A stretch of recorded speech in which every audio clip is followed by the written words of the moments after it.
Tell me your name again. The question came out smooth, almost bored, but every person in that private dining room knew what it really meant. When Oliver Volkov asked you to repeat yourself, you were already finished. I looked at him directly, which was my second mistake of the night. The first was dropping his associate's whiskey glass 3 minutes earlier. Isabel, I said. Isabel Morgan. Isabel. He tested my name like he was deciding whether to remember it or forget it entirely. Do you enjoy working here?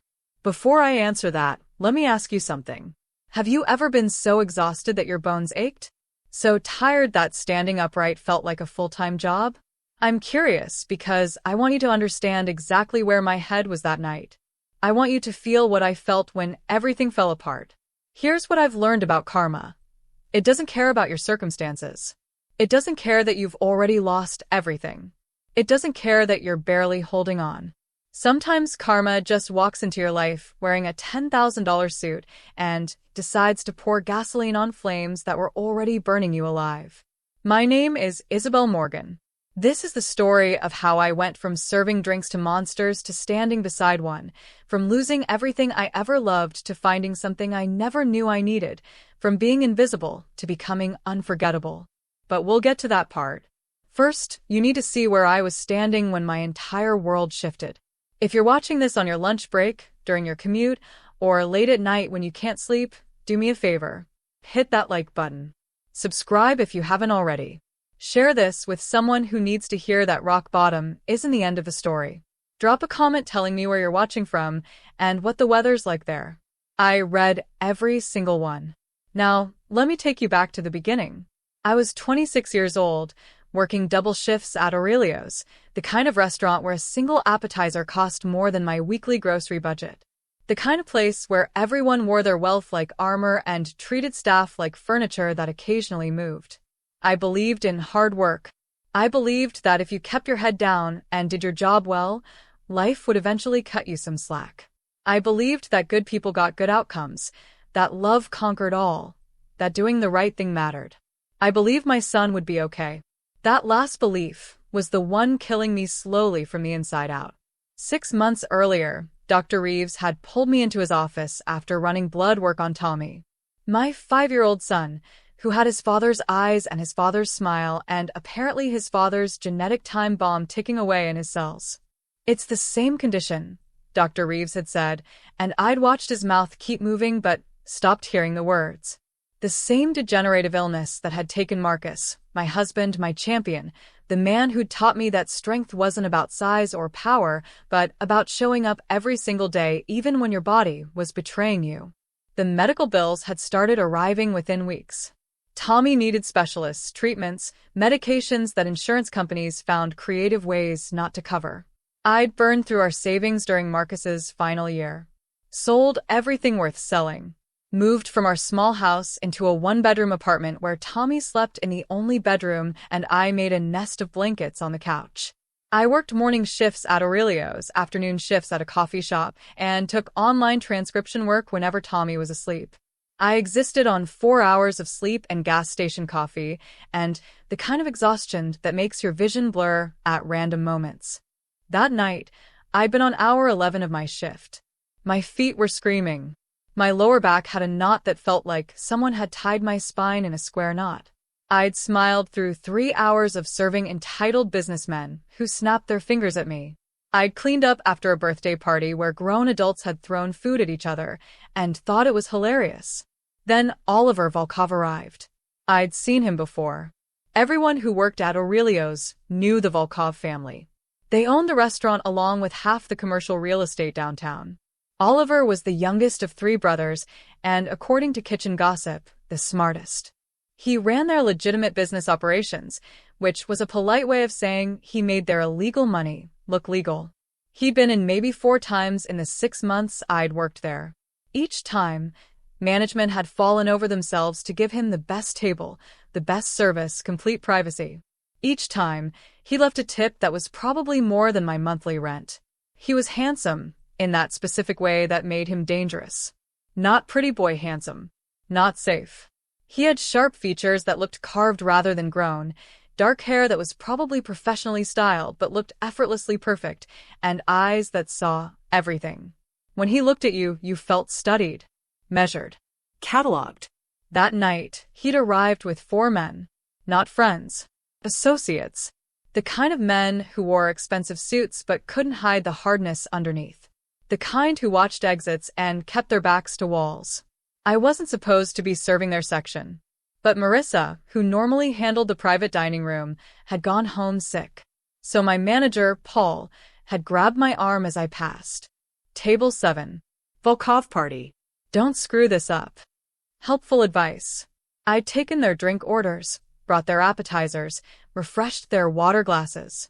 I was moving on autopilot, my brain stuck on the hospital bill I'd received that morning. $4,000 for Tommy's last appointment. $4,000 I didn't have. When I brought their entrees, my hands were shaking. Just slightly. Just enough. I was placing a plate in front of one of Oliver's associates when my exhaustion clumsy finger slipped. The whiskey glass that had been sitting near the edge of the table tipped. Fell. Shattered against the marble floor with a sound that made the entire room go silent. I'm so sorry, I said immediately, already kneeling to pick up the larger pieces. I'll get you another immediately. I'm so sorry. The associate whose drink I'd destroyed looked at Oliver, not me, waiting for permission to react. Oliver was cutting his steak. He didn't look up. Leave the glass, he said. Someone else will clean it. It wasn't a suggestion. I stood up, my face burning. Of course. I'll bring your replacement right away. Actually, Oliver said, finally looking at me, let's talk about what just happened. My stomach dropped. It was an accident, I said. I apologize. It won't happen again. You're tired. It wasn't a question. He tilted his head slightly, studying me with those sharp eyes. How many hours have you worked today? That's not relevant. Wrong answer. I knew it the second the words left my mouth. One of his associates laughed. Actually laughed. She's got attitude, boss. Oliver's expression didn't change. Asked you a question. It's polite to answer. 11 hours, I said. Keeping my voice level took effort. I've worked 11 hours today. And how many hours did you work yesterday? I don't see how that's your business. The room got colder. One of the other associates shifted in his seat. Even in my exhausted state, I recognized I was making a mistake. But something in Oliver's tone, that casual assumption that he deserved answers just because he'd asked, made anger bubble up through my fatigue. You're right, Oliver said softly. It's not my business. But when you're serving my table, your focus is my business. Your competence is my business. Do you think I'm being unreasonable? No. Yes. I apologized. I'll replace the drink. I don't want another drink. He set down his knife and fork with precise care. I want you to understand something. This restaurant has standards. Those standards are why people like me choose to eat here. When those standards slip, when service becomes careless, it reflects poorly on the establishment. Do you understand? I understood that he was talking to me like I was a child. Like I was stupid. Like 11 hours of smile and serve hadn't earned me even basic human respect. I understand, I said. My jaw was so tight it hurt. Good. Then we won't have any more issues tonight. He picked up his utensils again. Dismissed me without another word. I should have walked away. I should have gone to the kitchen, taken 5 deep breaths, brought the replacement drink, and finished my shift. Instead, I heard myself say, "You know what's interesting?" Oliver's hands paused. He looked up slowly. Don't do this, the rational part of my brain whispered. Don't. What's interesting, Isabel? People like you think money means you get to treat other people however you want. You think buying expensive meals gives you the right to talk down to someone who's working their second job of the day. You think because you can afford to leave a big tip, it erases the fact that you're acting like a complete. I caught myself. Barely. The silence in that room was absolute. Oliver stood up. Not quickly. Not with any visible anger. He stood up like a man who'd made a decision, smoothed down his suit jacket, and walked around the table until he was standing directly in front of me. He was tall. I'm 5'7", and he had at least 6 inches on me.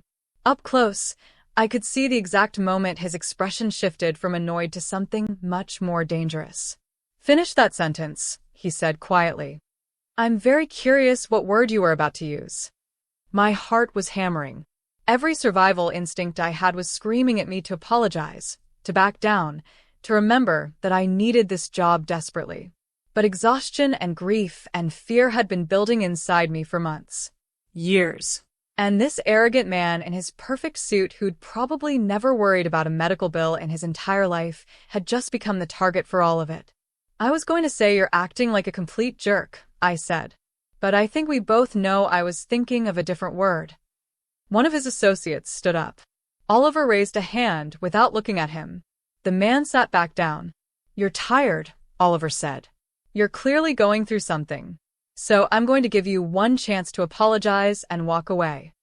I already apologized for the glass. Not for the glass. His voice dropped even lower. For disrespecting me. For forgetting your place. For thinking your hard day gives you the right to speak to me that way. Forgetting my place. Those 3 words did something to me. Snapped something that had already been cracking. My place. I repeated. My place is burying my husband 2 years ago.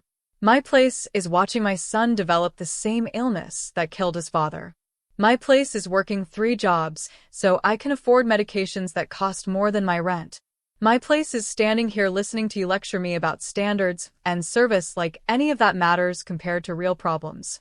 So excuse me if I don't think breaking your associate's whiskey glass is the tragedy you're making it out to be. I was breathing hard. The words had poured out before I could stop them. Oliver's face was unreadable. For a long moment he just looked at me. Then he reached for his wine glass. It was full, a deep red that probably cost more than my car payment. I see, he said. You've had a difficult time. That's unfortunate.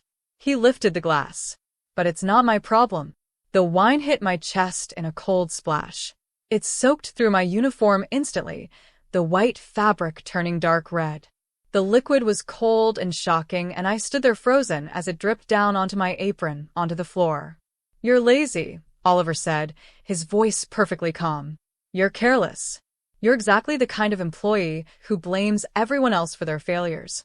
Maybe if you spent less time making excuses and more time doing your job properly, your life wouldn't be falling apart. Something inside me went quiet. Not calm.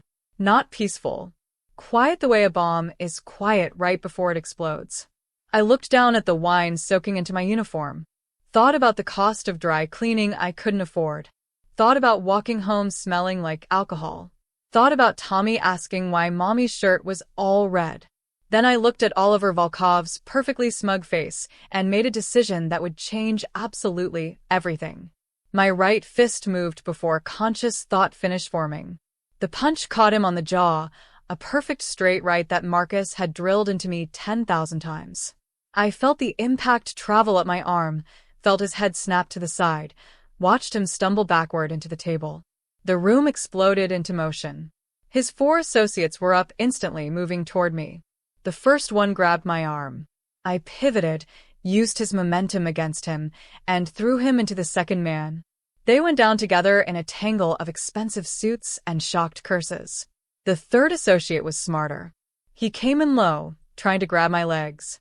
I brought my knee up into his face, heard the crunch of cartilage, and stepped over him as he fell back, clutching his bleeding nose. The fourth man pulled out a gun. That should have stopped me. Should have made me freeze, made me beg, made me remember that I had a son who needed me alive. Instead, I moved. Marcus had taught me that too. How to close distance. How to control the weapon hand. I grabbed the man's wrist before he could aim properly, twisted until I felt bones grind, and kicked his legs out from under him. The gun clattered across the floor. The entire fight had taken maybe 15 seconds. I stood there breathing hard, wine-soaked and shaking, surrounded by 4 grown men who were all groaning on the floor. Oliver was still leaning against the table, one hand on his jaw, staring at me like he'd just watched me sprout wings. What, he said slowly, was that? I didn't answer. The adrenaline was already fading and reality was crashing in. I'd just assaulted my boss's most important customer. I'd just attacked 4 men who probably worked for the actual Mafia. I'd just destroyed any chance of keeping my job, getting a reference, maybe even staying out of jail. I'd just ruined everything over a glass of wine, and my stupid pride. I quit, I said, because what else was there to say? I turned and walked toward the door, my entire body shaking, waiting for someone to stop me, waiting for the gun to go off, waiting for consequences. Isabel. Oliver's voice froze me 3 steps from the exit. Yes. I didn't turn around. Look at me. I turned. He was standing straight now, still touching his jaw, looking at me with an expression I couldn't read at all. Who taught you to fight like that? Of all the questions he could have asked, I hadn't expected that one. My husband, I said. Before he died. Oliver nodded slowly, thoughtfully.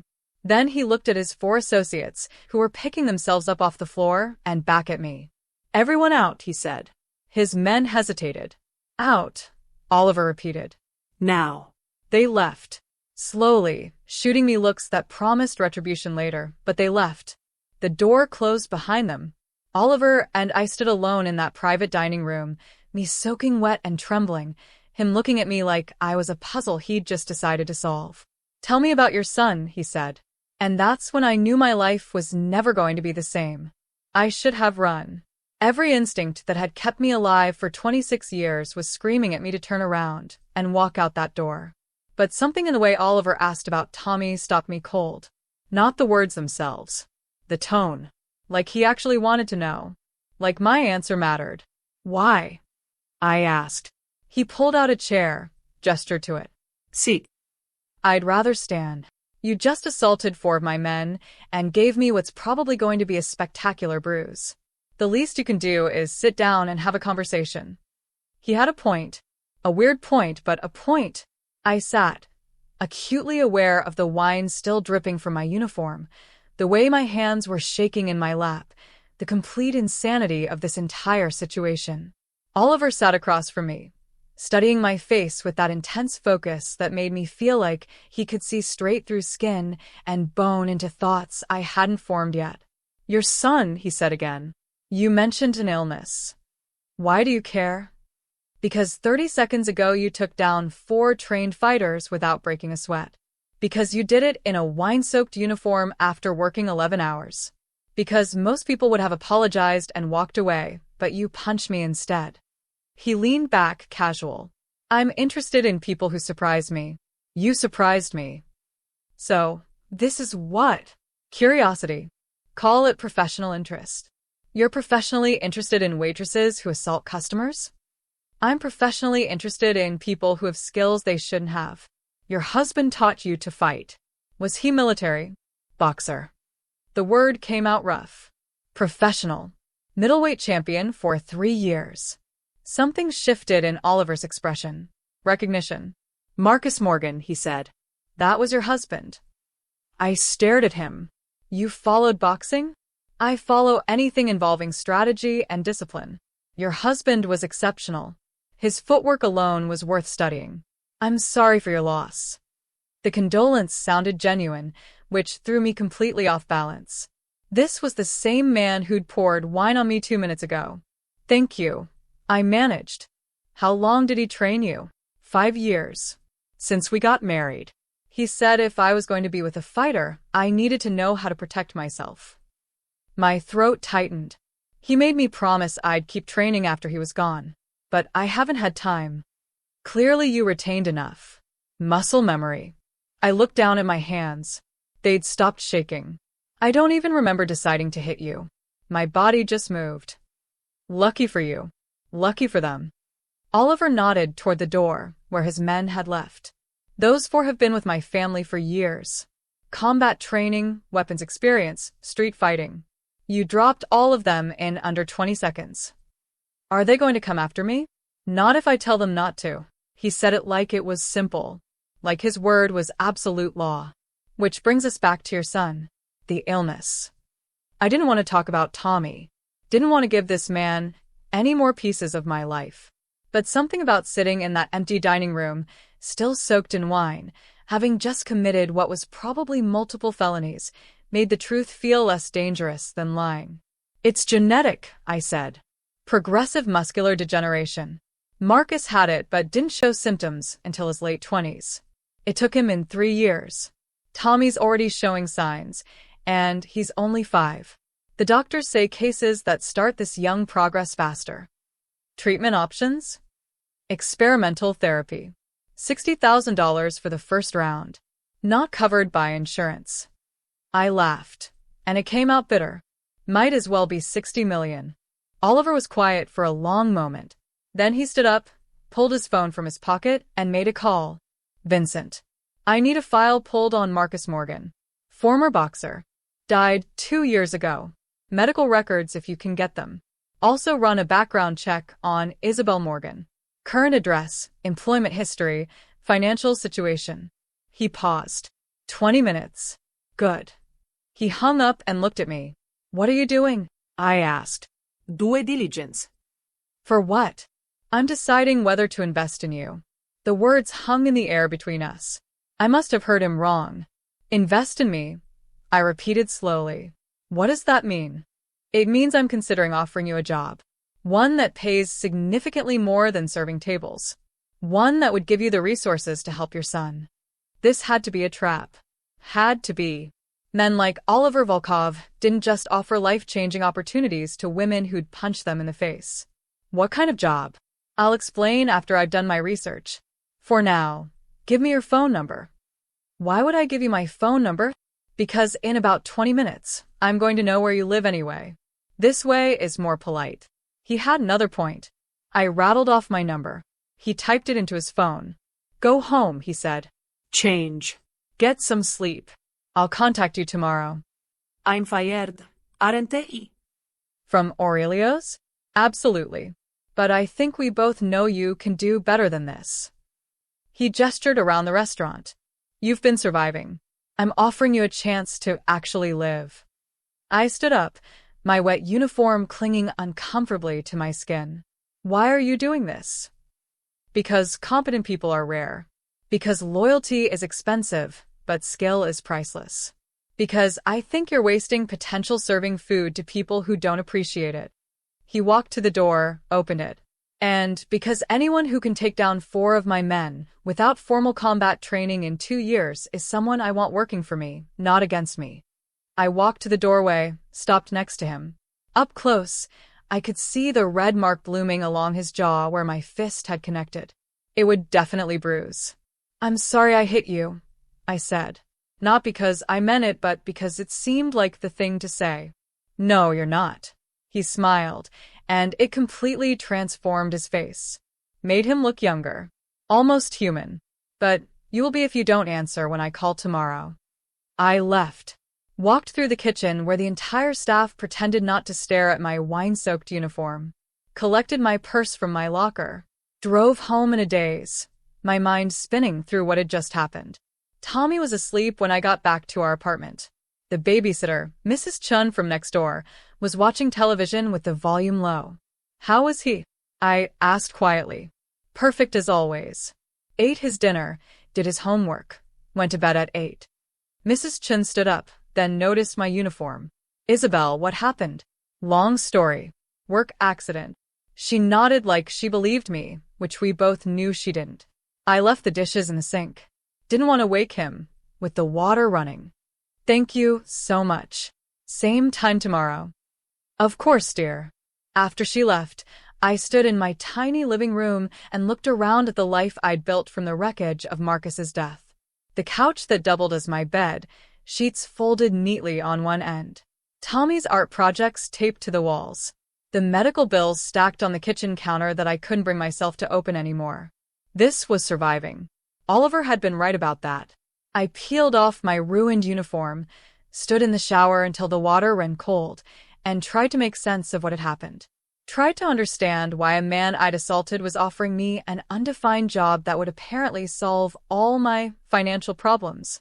Nothing about it made sense, which meant it was either a genuine opportunity or a trap so obvious I should have seen it coming. My phone buzzed at 7 the next morning.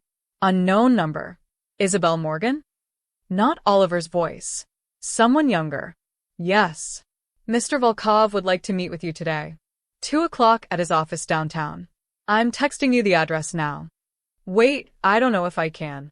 I have to pick up my son from school at 3. The meeting will take an hour at most. The address is 1247 Riverside Avenue, 14th floor. Don't be late. He hung up before I could respond. The text came through seconds later. Along with the address was a second message. Dress professionally. This is a job interview. I stared at my phone, at Tommy's closed bedroom door, at the medical bills I couldn't afford to pay. Then I went to my closet and pulled out the one interview suit I owned, left over from a life that felt like it belonged to someone else entirely. At 1:45, I was standing outside a glass tower in the financial district, looking up at 14 floors of tinted windows and wondering what I was walking into. The lobby was all marble and modern art. The security guard checked my ID, made a call, and directed me to a private elevator that required a key card to operate. A woman in an expensive pantsuit was waiting inside. Ms. Morgan? I'm Claire, Mr. Volkov's assistant. Follow me, please. The elevator opened directly into an office that took up the entire 14th floor. Floor-to-ceiling windows. City views that probably cost more per square foot than my entire apartment. Everything was clean lines and expensive materials, and the kind of wealth that didn't need to announce itself. Oliver was standing by the windows, phone to his ear, speaking rapid Russian. He glanced over when we entered, held up one finger. Claire gestured to a leather chair. Can I get you anything? Water? Coffee? I'm fine, thank you. She nodded and disappeared through a side door. I sat down and tried not to feel completely out of my depth. The chair probably cost more than my car. The view from up here made the city look like a toy model. This was the world Oliver lived in. This was normal for him.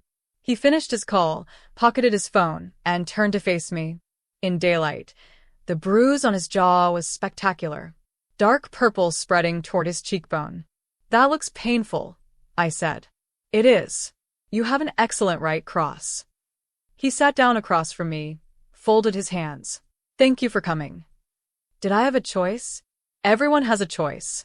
You could have ignored my call, blocked the number, pretended last night never happened. And you would have shown up at my apartment. Probably. He smiled slightly. I had my people look into your background, your husband's career, his medical expenses, your current financial situation. I know about the eviction notice you received last month. I know your car is one payment away from repossession. I know you're 3 months behind on Tommy's medications. Humiliation burned through me. Having a stranger recite the details of my failure felt worse than the wine. So you know I'm desperate, I said. Is that supposed to make me more agreeable? It's supposed to make you understand that I'm offering you a solution. But I need to know you understand what you'd be agreeing to. Which is what, exactly? Oliver leaned forward. My family's business has 2 sides. One is legitimate. Real estate, investments, restaurants like Aurelio's. The other side is less conventional. We facilitate certain transactions, provide certain services, maintain certain relationships that exist outside normal legal frameworks. You're telling me you're criminals. I'm telling you we operate in gray areas. And in those gray areas, we need people who can handle themselves in difficult situations. People who are smart, capable, and loyal. People like you. You want me to work for the mob. I want you to work for me. Personal security detail initially. You'd accompany me to meetings, events, anywhere I need someone watching my back who can actually protect me if things go wrong. I almost laughed. I'm a waitress who knows basic boxing. Your actual security guards have military training. My actual security guards are predictable. They look like security guards. You look like exactly what you are, a young mother trying to survive. No one would see you as a threat until it was too late. He gestured at his bruised jaw. As 4 very experienced men learned yesterday. This is insane. This is opportunity. I'm offering you $200,000 a year to start. Full benefits. Medical coverage for you and Tommy, including experimental treatments. On-site housing if you want it, or a housing stipend if you prefer your own place. And all you have to do is be exactly what you already are. Strong, capable, and willing to do whatever it takes to protect what matters. $200,000. The number was so far outside my reality that my brain couldn't process it properly. Why me? I asked. There have to be hundreds of people more qualified. Qualified people are easy to find. People I trust are not. You had every reason to apologize yesterday, to back down, to keep the job you desperately needed. Instead, you stood your ground. That tells me something about your character. It tells you I'm an idiot with anger issues. It tells me you have principles you won't compromise, even when compromise would be smarter. He stood up, walked to the windows. I've spent my entire life around people who would sell their own families for the right price. People who smile and lie and wait for chances to betray you. You're honest to a fault. It's refreshing. I thought about Tommy, about the medical bills, about the eviction notice I'd hidden in a drawer because seeing it made me want to scream. If I say yes, I said slowly, what exactly would you expect from me? Loyalty, discretion, availability when I need you, and a promise that the skills your husband taught you will be used to protect, not to harm unless absolutely necessary. And if I say no, then you walk out that door, and we never speak again. I won't hold yesterday against you. I won't have you harassed or threatened. You'll go back to your life and figure out another way to save your son. He turned to look at me. But we both know there isn't another way, Isabel. This is the only real chance you have. He was right. I hated that he was right, but he was. I need to think about it. You have until tomorrow morning, 9 a.m. Call the number that contacted you and tell Claire your decision. He walked back to his desk, picked up a business card, handed it to me. If you say yes, we'll start immediately. Full advance on your first month's salary to handle your immediate expenses. Tommy gets enrolled in the medical program by the end of the week. I took the card. Heavy stock, embossed lettering. Just his name and a phone number. And if I say yes and then change my mind later? Then you give me 2 weeks' notice, like any professional job, and we part ways cleanly. I'm not holding you hostage, Isabel. I'm offering you employment. Unusual employment, but employment nonetheless. I stood up. My legs felt shaky. Thank you for the opportunity. I'll call tomorrow. Isabel. I stopped at the elevator. Your husband would want you to say yes. He'd want Tommy to have every chance possible.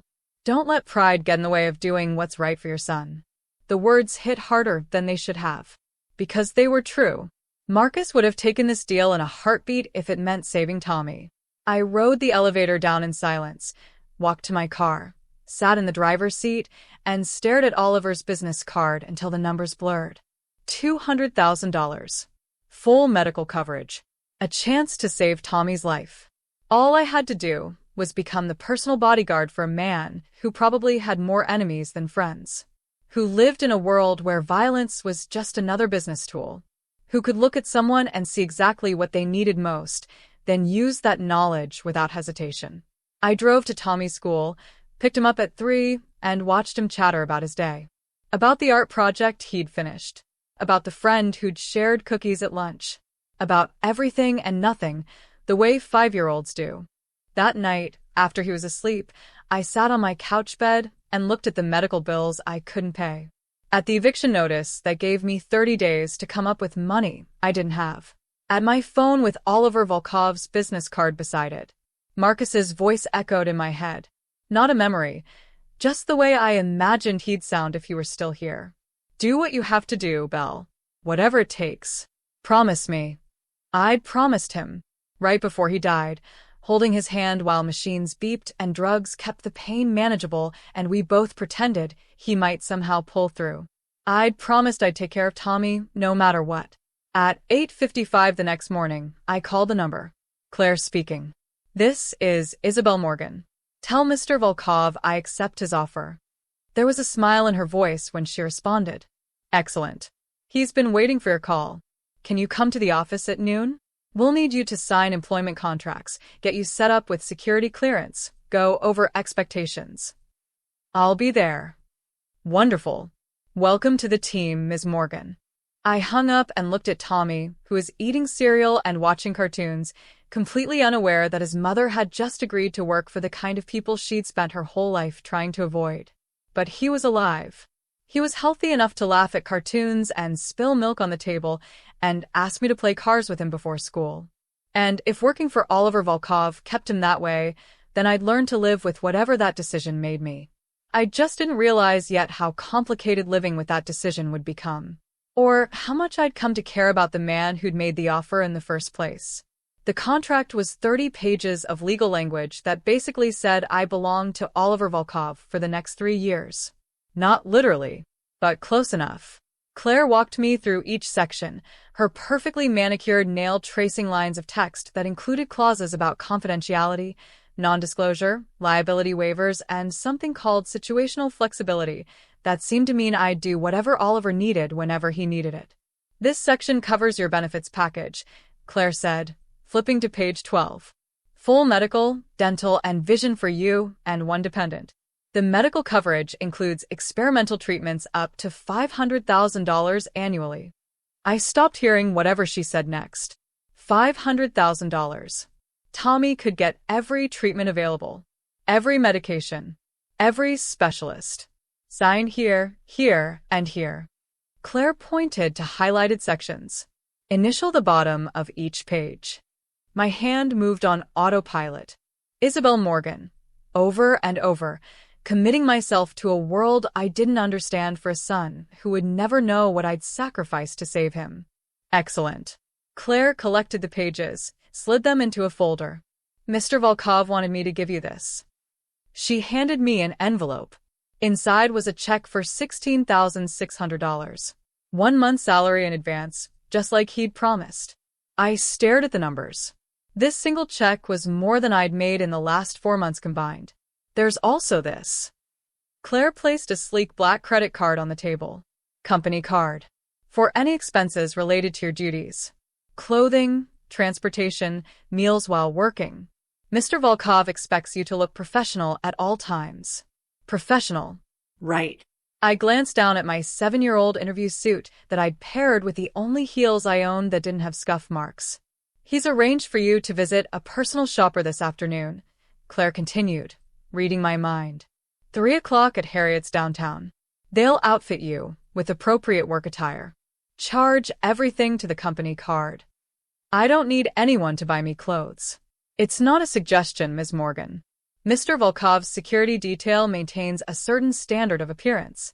You'll need professional attire, athletic wear for training, and formal wear for evening events. Training. Evening events. This was really happening. When do I actually start? I asked. Right now. Claire stood up, smoothed her skirt. Mr. Volkov has a meeting at 2. You'll accompany him. For today, just observe. Watch how Dmitri and Andreas operate. They're his primary security team. The guys I fought? 2 of them, yes. They're both very professional. I'm sure there won't be any lingering issues. The way she said it made me think there would definitely be lingering issues. Claire led me through the office, past rows of people working at computers, having quiet conversations, moving through their day like this was a normal business. Maybe for them it was. Maybe they'd learned to separate the legitimate operations from whatever happened in the shadows. Oliver's private office was at the far end of the floor. Claire knocked once, opened the door without waiting for a response. He was sitting at his desk, reading something on his computer screen. The bruise on his jaw had deepened to a dark purple blue. He looked up when we entered. Ms. Morgan. Excellent timing. He stood, buttoned his suit jacket. Claire, is everything processed? Signed contracts, advance payment delivered, shopping appointment scheduled. She's all yours.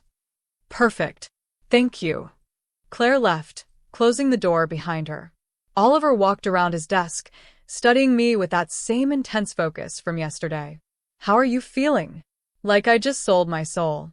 You sold your time and skills. Your soul remains your own. He grabbed a tablet from his desk. Today you'll shadow Dmitri and Andreas.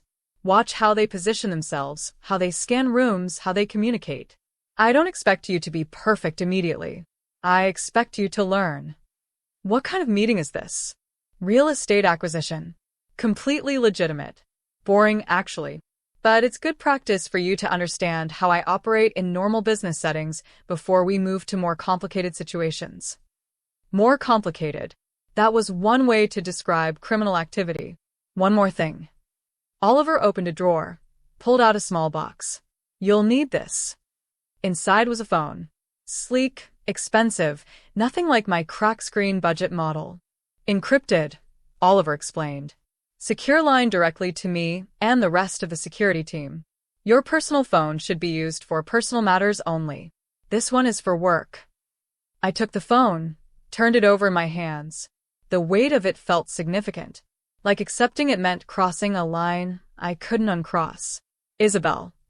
Oliver's voice made me look up. If you're having second thoughts, now is the time to say so. Once we walk out that door, you're committed. I need to know you're certain.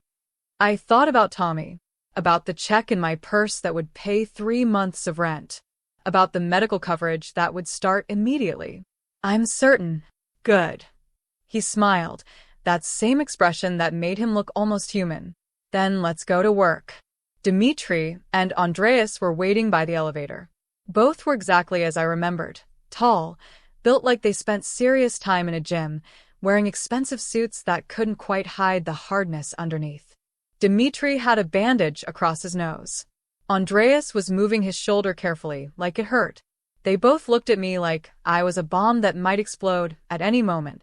Gentlemen, Oliver said cheerfully. You remember Isabel? Boss. Dimitri nodded, his voice cold. We heard she was joining the team. Isabel is my new personal security detail. You'll be training her, teaching her protocols, helping her integrate into operations. I expect full cooperation. Andreas made a sound that might have been agreement, or might have been suppressed rage. Is there a problem? Oliver asked, his tone still pleasant, but with an edge underneath that made both men straighten slightly. No problem, boss, Andreas said. Happy to help. Excellent. Oliver stepped into the elevator. Isabel with me. Dimitri, Andreas, you know the drill. The elevator ride down was silent and awkward. I stood next to Oliver while his 2 security guards positioned themselves on either side, everyone carefully not looking at each other. Outside, a black SUV was waiting. Dimitri took the driver's seat, Andreas the passenger side. Oliver gestured for me to sit in the back with him. The interior was immaculate. Leather seats, tinted windows, and what looked like reinforced doors. This wasn't just a luxury vehicle. This was armor. Dimitri will drive, Oliver said as we pulled into traffic. Andreas watches the perimeter. When we arrive, they'll sweep the building first, establish exit routes, identify potential threats. You'll stay with me at all times. What kind of threats are we expecting at a real estate meeting? Probably none, but we prepare for everything. He pulled out his tablet, started scrolling through documents. Most of security work is deterrence, looking capable enough that people don't try anything in the first place. And when they try anyway, then we respond proportionally. The goal is always de-escalation first for second. He glanced at me. Despite what happened at the restaurant, I don't actually want you fighting people regularly. You hired me because I fought for people. I hired you because you're capable of fighting when necessary. There's a difference. The best security guards never have to throw a punch because their presence alone prevents problems. We drove for 20 minutes, heading into a part of downtown I didn't recognize. Expensive buildings, minimal foot traffic, the kind of neighborhood where business happened behind closed doors.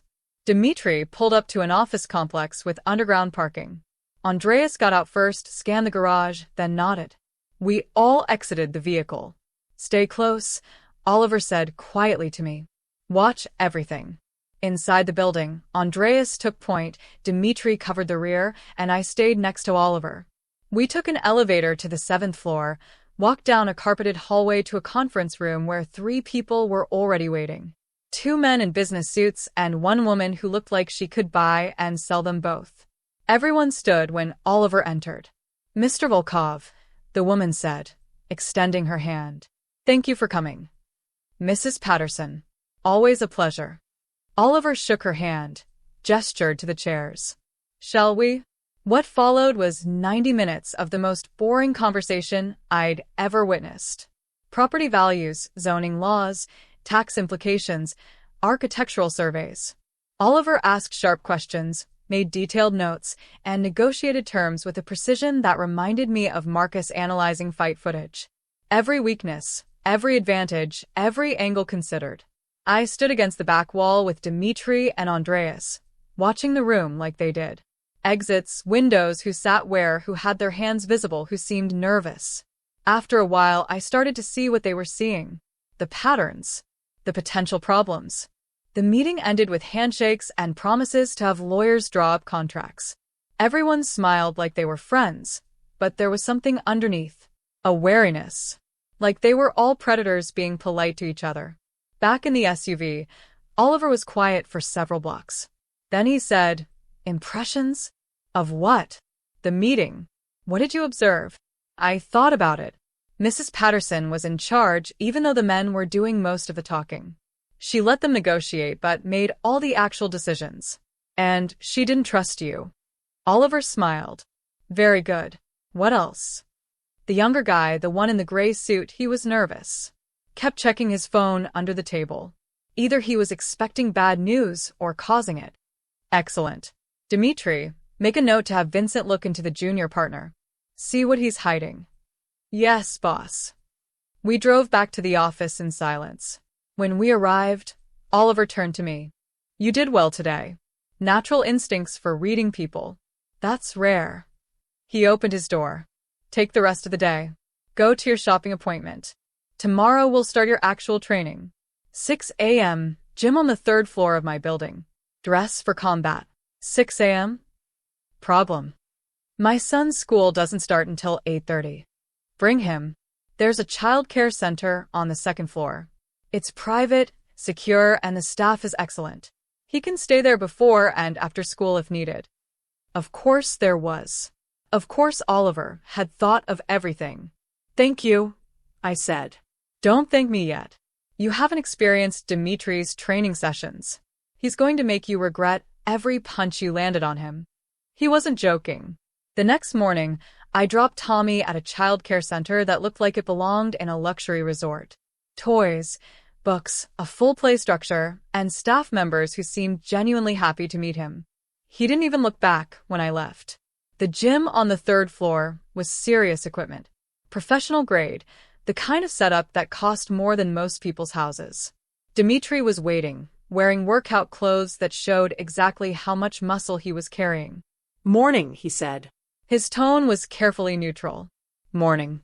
Boss wants me to evaluate your skills, see what you actually know versus what you got lucky with. We're going to spar. Controlled contact. Tap out when needed. Questions?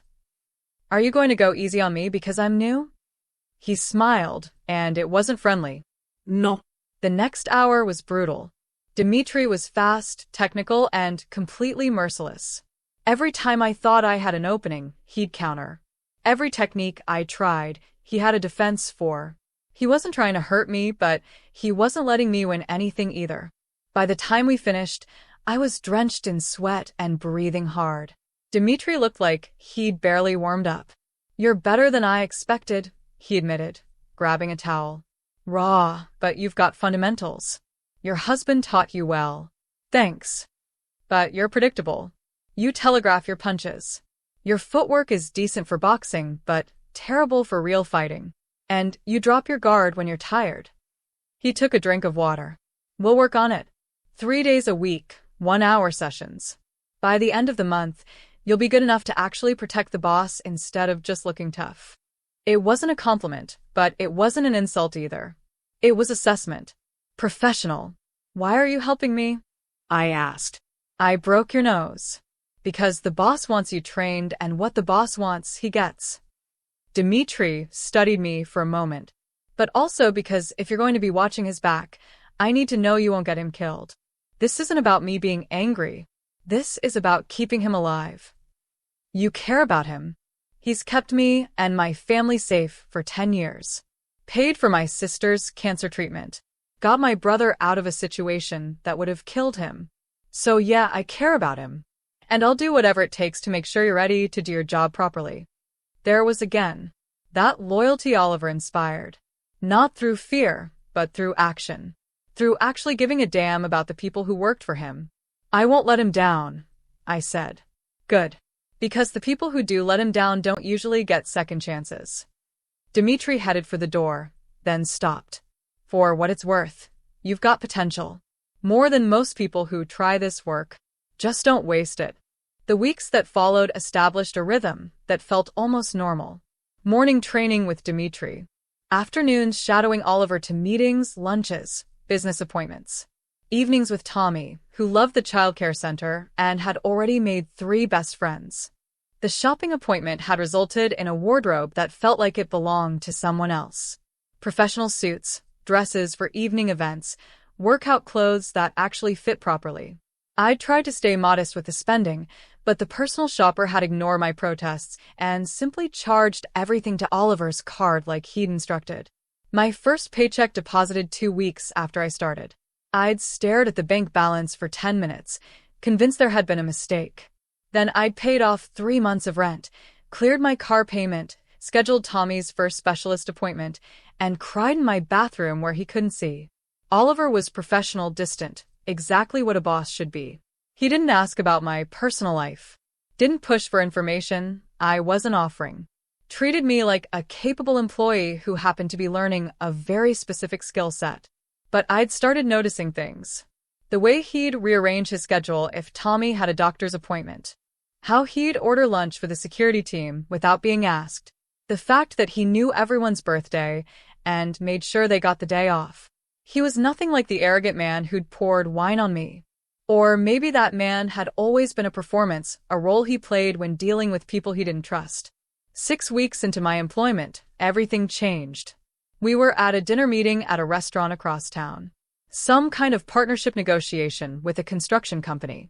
Dimitri and Andreas were outside managing vehicle security. I was inside, standing against the wall, watching Oliver charm 3 businessmen into agreeing to terms that were clearly favorable to him. That's when I saw the man at the bar. He was watching Oliver. Not casually. Intently. His hand kept moving to his jacket pocket, then away, then back. Nervous energy rolling off him in waves. I moved closer to Oliver's table, positioning myself with a clear line to the bar. The man noticed me watching him. His eyes went wide. Then he pulled out a gun. Everything slowed down. The man raising the weapon. Oliver turning to see what I was looking at. The other diners starting to scream. I moved before thought finished forming. Covered the distance in 3 strides, grabbed the man's wrist, twisted hard. The gun fired, the shot going wild into the ceiling. I brought my elbow up into his face, felt his nose break, drove my knee into his stomach as he doubled over. He went down hard. The gun clattered across the floor. I had him pinned, my knee in his back, his arm twisted at an angle that would break if he struggled, when Dimitri and Andreas burst through the door, weapons drawn. The entire restaurant had gone silent. Oliver was standing now, looking at me with an expression I couldn't read. Not fear. Not gratitude. Something else. Something that made my stomach flip. Well, he said quietly, I suppose the training is working. Police came. Statements were given. The gunman was arrested, muttering about Oliver owing his brother money, about justice, about revenge. Classic grudge case. We left 3 hours later.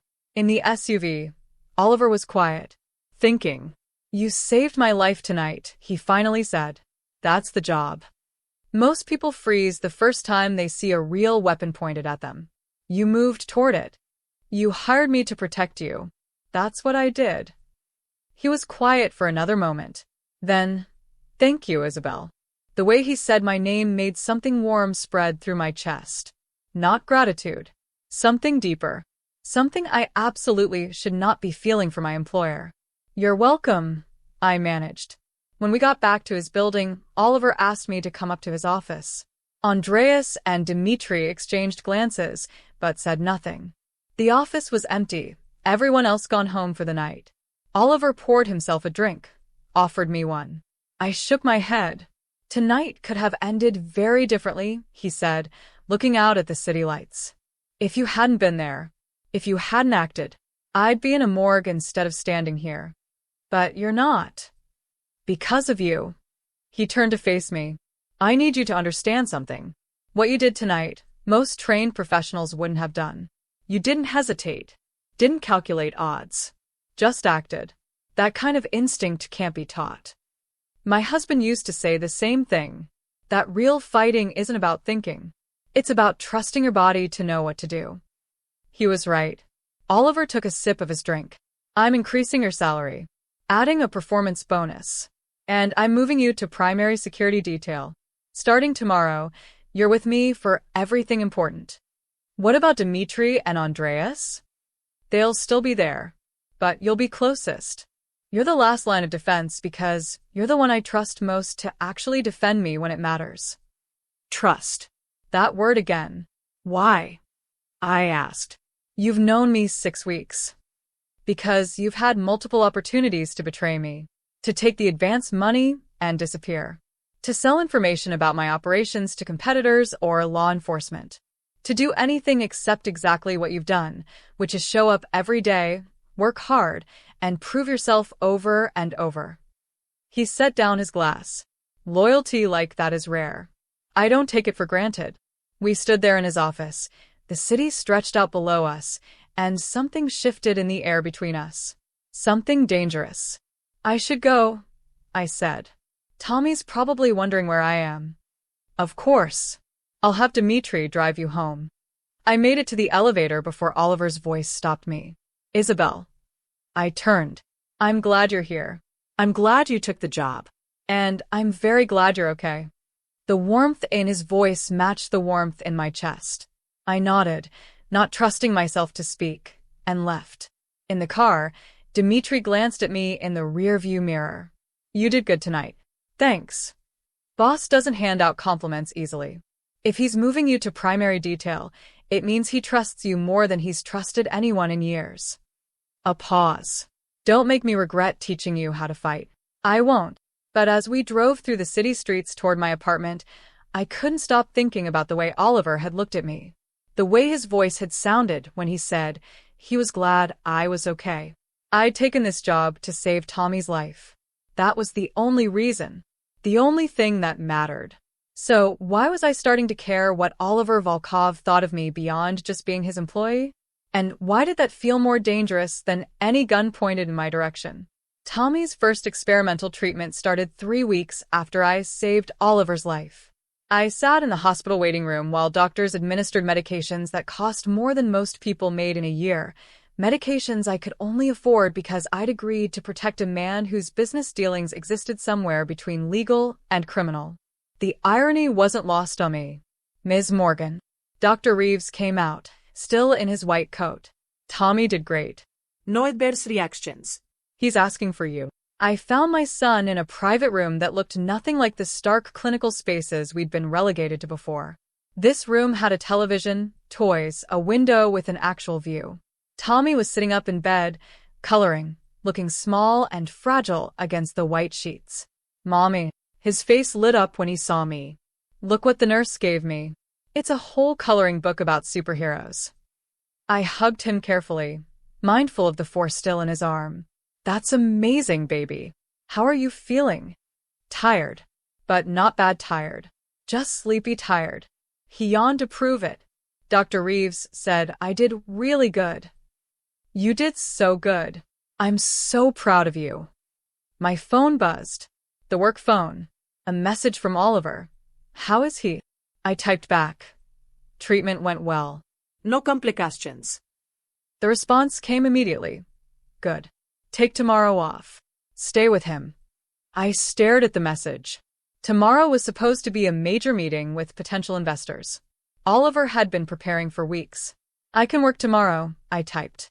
You can stay with your son. That's an order, not a suggestion. Before I could respond, another message appeared. Andreas will cover. Tommy is more important. Tell him I hope he feels better soon. Something in my chest tightened. Oliver had never met Tommy. Had no reason to care beyond the abstract knowledge that I had a son. But he'd just rearranged his security detail, so I could be with my child after a medical procedure. Who are you texting? Tommy asked. My boss. He says to tell you, he hopes you feel better.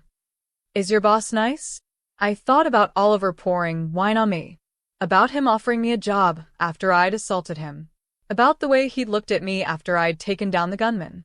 About 100 small moments over the past 2 months where he'd shown consideration that had nothing to do with being a good employer and everything to do with being a decent human being.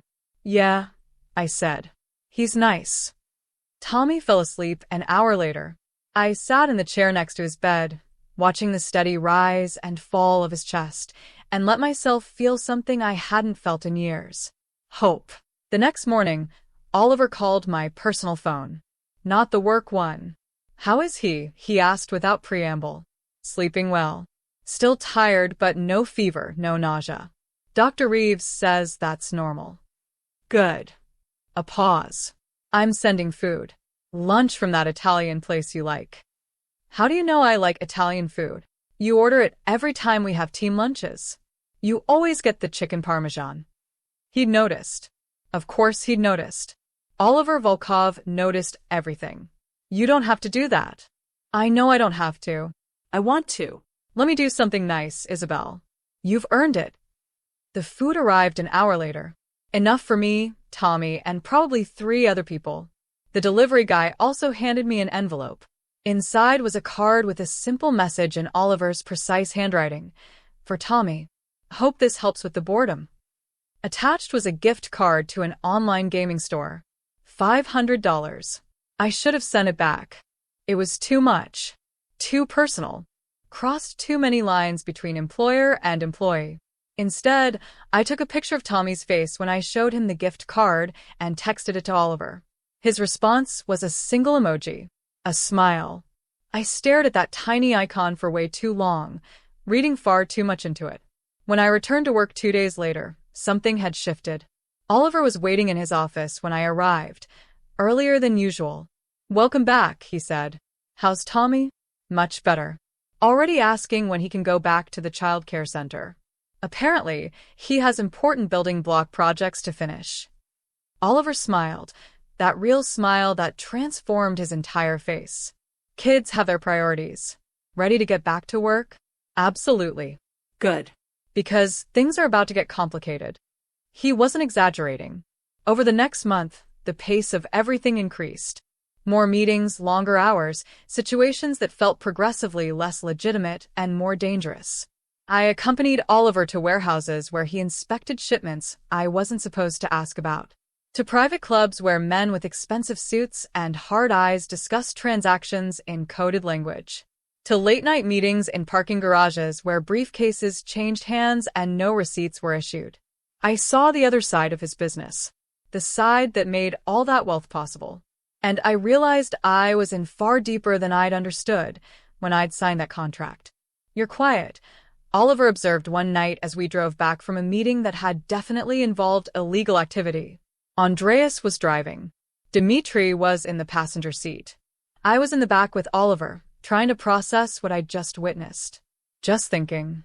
About how far I've come from serving wine to criminals to actively helping them conduct business. Dmitri and Andreas both tensed. You didn't talk to the boss like that. Especially not in front of other people. But Oliver just looked at me with those sharp eyes. Having regrets? Having thoughts. There's a difference. Tell me. Not here. He considered that, then nodded. Andreas, take us to my residence. Dmitri, you're off for the night. Isabel, and I need to have a conversation. 20 minutes later, I was standing in Oliver's penthouse apartment for the first time. It was exactly what I'd expected. Expensive, modern, impeccably designed. Floor-to-ceiling windows with city views. Art that probably cost more than most houses. Everything perfect and cold and lonely. Drink? Oliver asked, heading to a bar that looked like it belonged in a high-end hotel. Sure. He poured 2 glasses of wine, handed me one. We stood by the windows, looking out at the city lights, not speaking for a long moment. You're having second thoughts, Oliver finally said. I'm having complicated thoughts. Explain. I took a sip of wine, gathering my words. When you offered me this job, I thought it was security work. Bodyguard stuff. Stand around looking tough. Break up fights if necessary. I knew your business had illegal aspects, but I thought I'd be separate from that. Protecting you, not participating. But that's not how it's working. No. Every meeting I attend, every warehouse I stand guard at, every transaction I witness, I become more complicit, more involved. And I'm realizing that working for you doesn't just mean protecting you. It means becoming part of your world entirely. Oliver was quiet, his face unreadable. And that bothers you. It should bother me more than it does. That's what really concerns me. I turned to face him. I've watched you conduct business that's definitely illegal. I've seen money change hands for things I'm not supposed to know about. I've stood guard while you negotiated deals that would probably send everyone in the room to prison if law enforcement knew the details. And I haven't said a word. Haven't reported anything. Haven't even questioned you about it. Why not?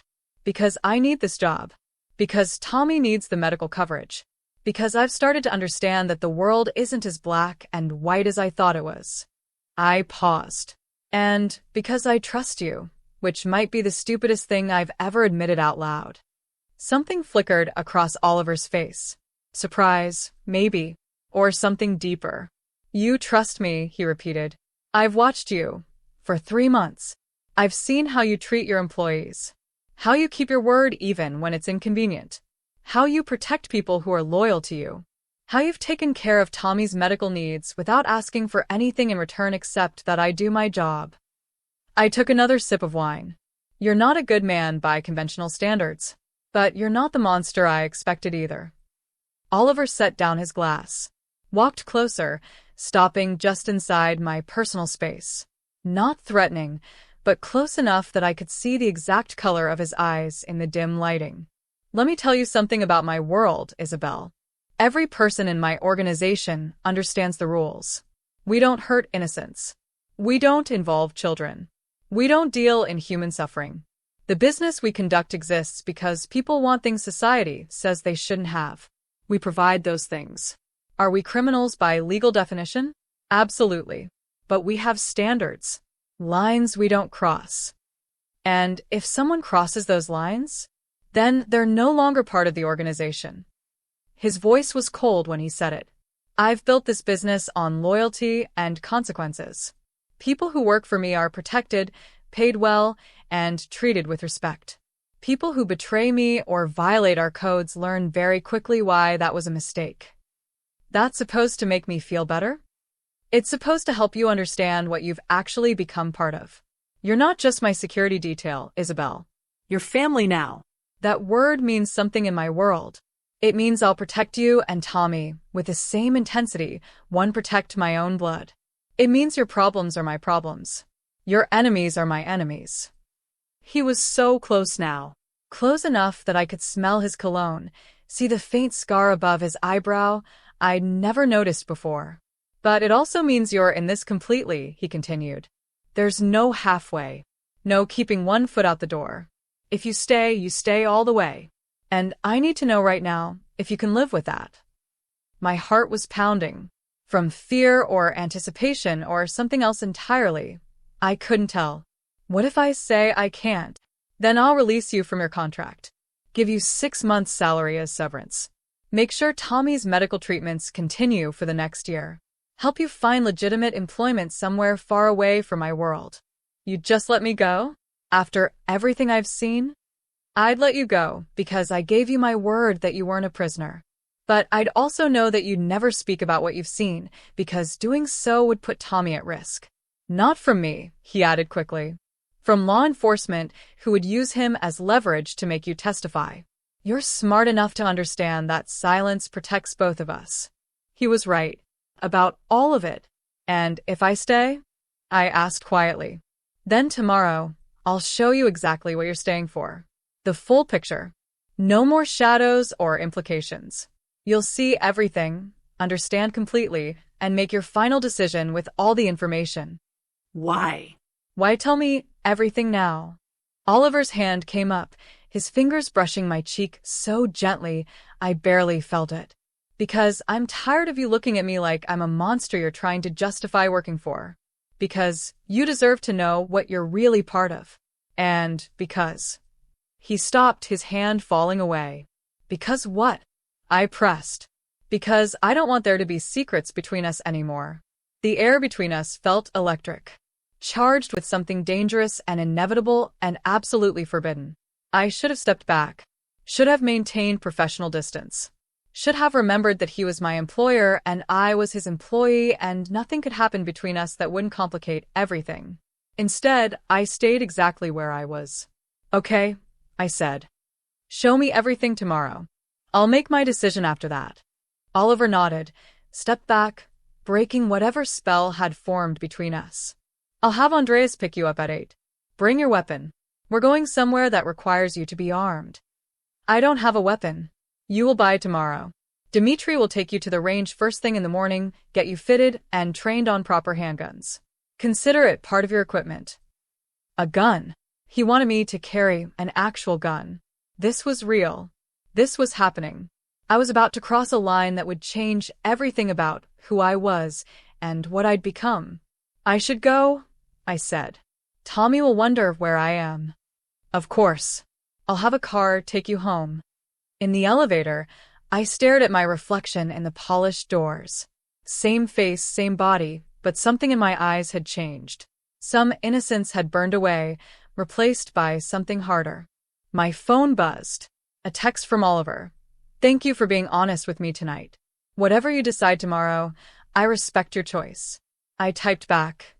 Thank you for respecting me enough to give me one. At home, I paid Mrs. Chun, checked on Tommy, and stood in my bathroom staring at myself in the mirror for a long time. Marcus's voice echoed in my head. Not real, just memory and imagination. What are you doing, Belle? Surviving, I whispered to my reflection. Taking care of our son.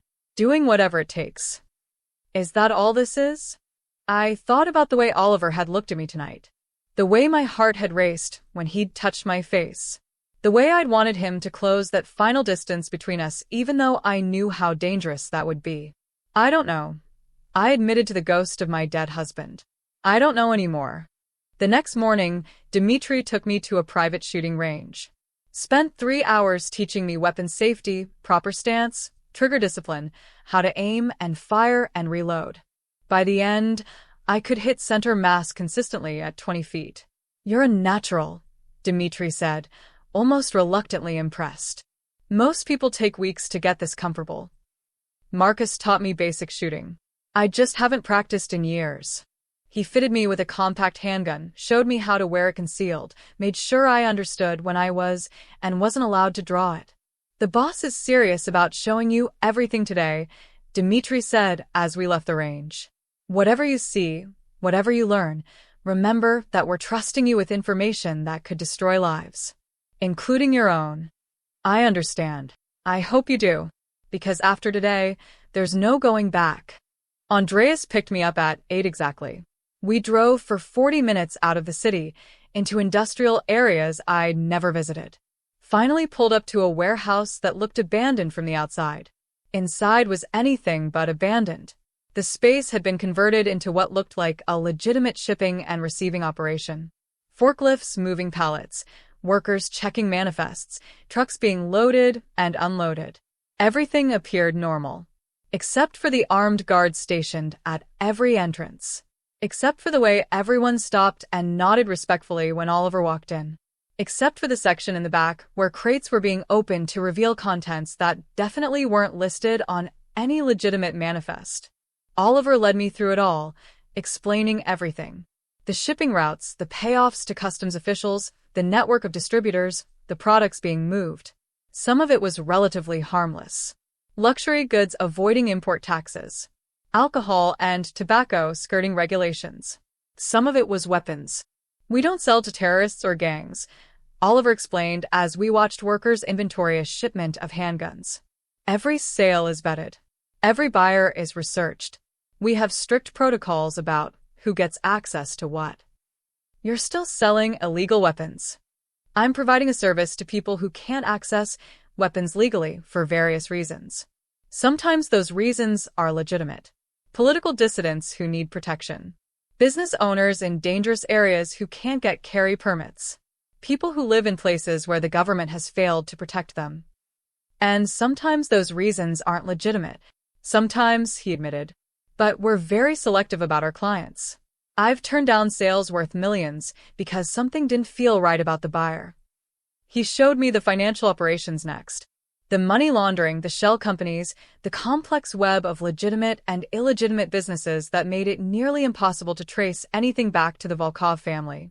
This is what I actually do, Oliver said. I run the business side. My brothers handle different aspects. Dmitry oversees security. Andreas manage personnel. Everyone has a role. Everyone gets paid well. And everyone understands that this organization only works if we maintain standards and discipline. We spent 6 hours touring that warehouse and 2 others. By the end, I understood exactly what I'd become part of. The scope of it, the complexity, the careful balance between criminality and ethics that probably shouldn't exist, but somehow did. Back in the car, Oliver asked the question I'd been dreading. So, what's your decision? I watched the city pass by outside the window. Thought about Tommy getting treatments that were already showing results. About the apartment I'd just rented in a safe neighborhood with good schools. About the life I was building from the ashes of everything I'd lost. Thought about Oliver's hand on my face last night. The way he looked at me like I mattered beyond my utility. I'm staying, I said. Oliver let out a breath he'd been holding. You're sure? I'm sure. But I have conditions. Name them. I need to know that what you said about not hurting innocents is true. That there are actually lines you won't cross.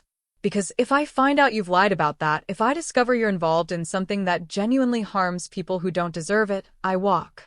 Contract or no contract. Agreed. What else?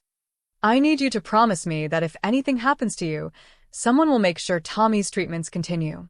That he'll be taken care of. Already arranged. If I die, there's a trust set up in Tommy's name. Full medical coverage until he's 25, college tuition, living expenses. He'll never want for anything.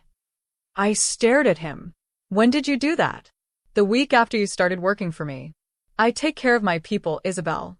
Especially the ones who would die to protect me. There it was again. That consideration. That care that went beyond business and into something personal. Thank you.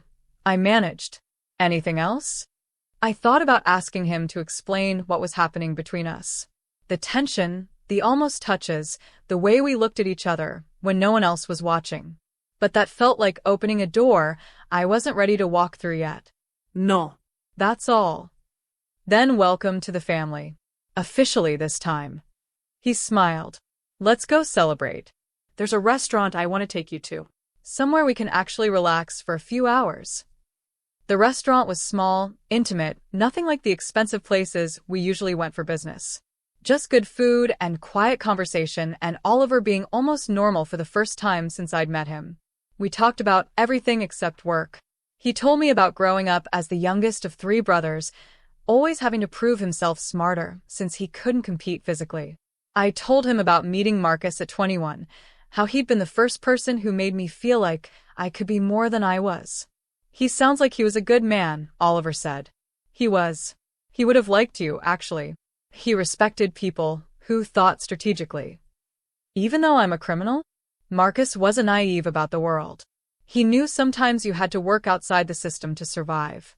He would have understood why I took this job. Would he have approved? I thought about it. Really thought about it. Yes.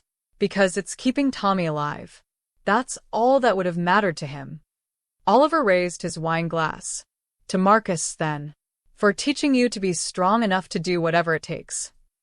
We clinked glasses. The gesture felt significant. Like Oliver was acknowledging the ghost that still lingered between us. Can I ask you something personal? I said. You can ask. I'll decide whether to answer. Have you ever been in love? Something shifted in his expression. Became guarded. Once. A long time ago. What happened? She wanted me to choose between her and my family. Between love and loyalty. He chose loyalty. He took a sip of wine. She married someone else. Had 3 kids. Lives in the suburbs somewhere. Probably very happy she dodged the bullet that was me. Do you regret it? I regret hurting her. But I don't regret the choice. My family needed me. Still needs me. That responsibility doesn't disappear just because I fall in love. The way he said fall in love made my stomach flip, like it was something that could happen again. Something that might already be happening. What about you? He asked. Do you think you'll ever love anyone again? After Marcus? The question caught me off guard. I don't know. It doesn't feel possible. Like that part of me died with him. Or maybe it's just sleeping, waiting for the right person to wake it up. Our eyes met across the table, held for a beat too long. I looked away first. We should probably go. I need to pick up Tommy. Of course. In the car, we were both quiet. When Andreas pulled up to my apartment building, Oliver walked me to the door. Thank you for today, he said. For trusting me enough to stay. Thank you for trusting me enough to show me the truth. We stood there on my doorstep, the space between us feeling smaller than it had any right to. Isabel. Yes, this thing between us. Whatever it is, we need to be careful about it. So he felt it too. The pull, the attraction, the dangerous possibility. I know, I said. Good. Because I don't want to mess this up. You're too important to me now. Not just as security. As a person. Before I could respond, he turned and walked back to the car. I stood there watching him leave, my heart pounding, knowing I'd just stepped fully into his world with no way back out. And terrified by how much I wanted to take the next step forward. 3 months after I fully committed to Oliver's world, I realized I was falling in love with him. The realization hit me during a completely ordinary moment. We were in his office going over security schedules for an upcoming trip when he absently reached over and tucked a strand of hair behind my ear, his fingers lingering just a second too long. Then he'd gone right back to talking about flight times like he hadn't just made my entire body go electric. That's when I knew I was in trouble. Real trouble. Because Oliver Volkov wasn't supposed to be someone I could love. He was my employer. A criminal. A man whose world involved violence and illegal operations and moral compromises I was still learning to live with. But he was also the man who called Tommy on his birthday to sing happy birthday in deliberately terrible off-key Italian. Who rearranged million-dollar deals so I could attend parent-teacher conferences. Who left books he thought I'd enjoy on my desk with notes in the margins where he'd found something particularly interesting. Who looked at me like I was the most fascinating person he'd ever met. You're staring, Oliver said without looking up from his laptop. Just thinking. About. How strange my life has become. Now he looked up, a slight smile on his face. Strange bad or strange good? I'm still deciding. We were alone in the office. It was late, past 10. Everyone else had gone home hours ago. Dmitri and Andreas were stationed outside, giving us privacy for what was supposed to be work but had increasingly become something else. These late nights had become routine. We'd finish actual business, then talk for hours about everything and nothing. Books, philosophy, childhood memories, dreams we'd given up on. Oliver was brilliant and funny and surprisingly vulnerable when he let his guard down. And I was absolutely, completely falling for him. Isabel, Oliver said, his voice dropping lower. We need to talk about something. My heart kicked up. Okay. He stood up, walked around his desk, leaned against it so he was facing me. I'm going to say something, and I need you to really hear it. Can you do that? Yes. I have feelings for you. Real feelings. The kind that make me rearrange my entire day just to see you smile. The kind that make me want to murder anyone who looks at you wrong. The kind that are extremely inappropriate given our professional relationship. The words hung between us. Everything I'd been feeling reflected back at me. I know, I said quietly. I feel it too. That's what I was afraid of. He ran a hand through his hair, looking genuinely distressed. This is a problem, Isabel. A serious problem. Because I can't be with you the way I want to be. Why not? Because of who I am, what I do, the enemies I have. Getting involved with me romantically would put a target on your back bigger than the one that already exists from working for me. It would put Tommy at risk. And I can't do that to you. I won't. Shouldn't that be my choice? Not when you don't fully understand the consequences. He stood up, started pacing. There are people who would use you against me, who would hurt you or Tommy to get to me. As my employee, you have protection. As someone I love, you'd become my greatest weakness. The word love stopped my heart. You love me? I asked. Oliver stopped pacing, looked at me with an intensity that made it hard to breathe. I'm trying very hard not to. But yes. I love you. I've loved you since the night you saved my life and then yelled at me for not appreciating the sacrifice properly. Maybe even before that. I stood up, walked over to him. So, what do? We maintain professional boundaries. We ignore this. We let it fade. And if it doesn't fade, then we deal with it when we have no other choice. He was standing so close. Close enough to touch. Close enough to kiss. Close enough that I could see the conflict written all over his face. I was about to do something incredibly stupid. My phone rang. Tommy's ringtone. I stepped back, answered immediately. Hey, baby. Everything okay? Mommy, I don't feel good. My stomach hurts really bad. Fear shot through me. Where's Mrs. Chen? She's here. She said I should call you. Mrs. Chen got on the line. Isabel, I think you should come home. He's running a fever, and he's been vomiting. It might just be a bug, but given his condition, I'm on my way. 20 minutes. I hung up, already grabbing my jacket. I have to go. Tommy's sick. I'll drive you. Oliver was already heading for the door. Andreas, bring the car around. Now. We made it to my apartment in 15 minutes. Tommy was curled up on the couch, pale and shaking. I felt his forehead. He was burning up. We need to get him to the hospital, I said. My car. We'll get there faster than an ambulance. Oliver carried Tommy down to the SUV while I grabbed our insurance information and Tommy's medical file. In the car, Tommy threw up twice. Oliver didn't even flinch, just held the bag steady and murmured reassurances. At the hospital, Oliver's name got us through triage immediately. Private room, best doctors, full attention. Dr. Reeves arrived within the hour, his face serious as he examined Tommy. It could be a reaction to the treatments, he said. Or it could be the disease progressing. We'll need to run tests. It's going to be a long night. I sat by Tommy's bed, holding his small hand, trying not to fall apart. Oliver brought me coffee at midnight. Sat with me, even though I told him he could leave. I'm not leaving, he said simply. At 3 a.m., Dr. Reeves came back with results. The treatments are working, but they're taxing his system. We need to adjust the dosage, give him more recovery time between sessions. He'll be okay, Isabel. But this is going to be a marathon, not a sprint. Relief made me dizzy. Tommy would be okay. Not cured, but okay. Oliver's hand found mine, squeezed gently. We stayed at the hospital for 2 days. Oliver left twice for meetings he absolutely couldn't miss, but otherwise he was there. Bringing food, keeping me company, entertaining Tommy with stories that made my son laugh despite feeling terrible. Watching him with Tommy did something to me. Watching him be gentle and patient and genuinely caring with my child made the feelings I'd been trying to control grow into something undeniable. On the 3rd day, when Tommy was finally released and sleeping in his own bed, Oliver and I stood in my living room at 2 a.m, exhausted and emotional. Thank you, I said. For everything. For being there. Where else would I be? Running your criminal empire. Making money.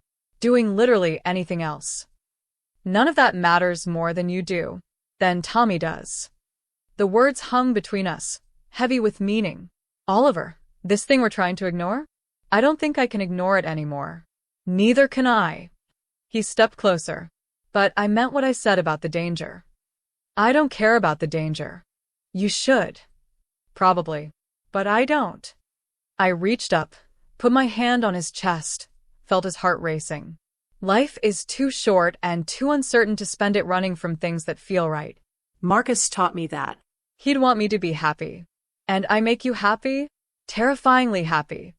Oliver's hand came up to cup my face. If we do this, there's no halfway. I don't do casual.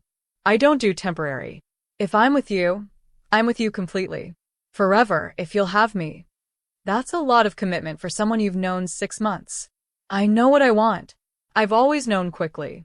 The question is whether you're ready for what being with me actually means. I thought about everything I'd learned about his world. The danger, the moral complexity, the constant balancing act between right and wrong. Thought about Tommy and the life I wanted to give him. Thought about how Oliver looked at me like I hung the moon. I'm ready, I said. He kissed me then. Finally, after months of tension and wanting and denying ourselves. The kiss was everything I'd imagined and nothing I could have prepared for. Desperate and gentle and claiming all at once. When we broke apart, we were both breathing hard. I love you, Oliver said. I've loved you for months, and I'm done pretending I don't. I love you too. We stood there in my living room, holding each other, everything feeling right for the first time in years. I should have known it wouldn't last. 2 weeks later, everything fell apart. We'd been careful. Kept our relationship private. Maintained professional appearances at work. Only showed affection behind closed doors. Oliver insisted on the secrecy for safety reasons, and I understood. In his world, information was currency, and love was a weapon. But someone had been watching. Waiting. The betrayal came from the last person I expected. Dimitri. I found out by accident. Was coming back to the office after taking Tommy to school when I heard voices in the conference room. The door was cracked. I recognized Dimitri's voice immediately. The woman is his weakness now. Morgan. If we take her, he'll give us anything we want. A voice I didn't recognize responded. You're sure he cares that much? He's in love with her. I've watched him. The way he looks at her, talks about her. He'd burn his empire to the ground before he let anything happen to her or her son. My blood went cold. And you'll help us? The unknown voice asked. For the right price. 2 million cash, clean passport out of the country, and immunity for my family. That's the deal. Done. When can you deliver her? Next Thursday. There's a meeting across town. He always takes her. I'll make sure Andreas is elsewhere. It'll just be me with them, and I'll deliver her right to you. I backed away from the door silently, my heart hammering. Got to the elevator. Got to Oliver's office. He was on a call. Took one look at my face, and ended it immediately. What's wrong? Dimitri is planning to betray you. To kidnap me. I just heard him arranging it with someone. Everything in Oliver went cold and hard. Tell me exactly what you heard. I repeated the conversation word for word. Watched his face become the emotionless mask he wore when making dangerous decisions. He made 3 phone calls. Spoke in rapid Russian. Gave orders I didn't understand. Then he looked at me. Pack a bag. You and Tommy are leaving the city tonight. Andreas will take you somewhere safe. What? No. I'm not leaving you. This isn't a discussion. If Dimitri knows about us, other people know. You're a target now. The exact situation I tried to prevent by keeping us secret. So we fight. Together. We figure out who Dimitri is working with, and we stop them. We will fight. But not with you in the crossfire. I won't risk you or Tommy. Oliver, please. He grabbed my shoulders, his grip almost painful. Listen to me. I have enemies who would do anything to hurt me. Terrible things. Things I won't let happen to you. So you're leaving. Tonight. And you're staying gone until this is handled. For how long? As long as it takes. Tears burned my eyes. I just found you. I'm not losing you now. His expression softened. He pulled me close, held me tight. You're not losing me. I'm protecting you. There's a difference. And if something happens to you while I'm gone, then you take care of Tommy and you live a good life and you find someone who can give you the normal, safe existence you deserve. I don't want normal. I want you. I know. God, I know. He kissed my forehead. But I need you safe more than I need you with me. Please, Isabel. Do this for me. Let me protect you. What choice did I have? He was right about the danger. Right about Tommy being at risk. Okay, I whispered. But you come back to me. You handle this and you come back. I promise. That night, Andreas drove us 3 hours north to a safe house I didn't know Oliver owned.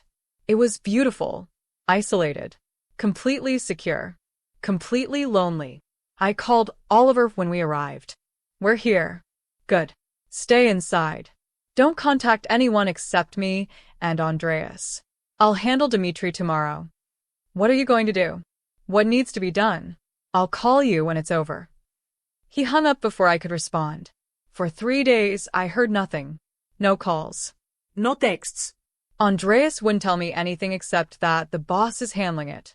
I paced the safe house like a caged animal, trying to entertain Tommy while terror ate at me from the inside. On the 4th day, my work phone rang. Unknown number. Hello. Ms. Morgan. You don't know me, but I know you.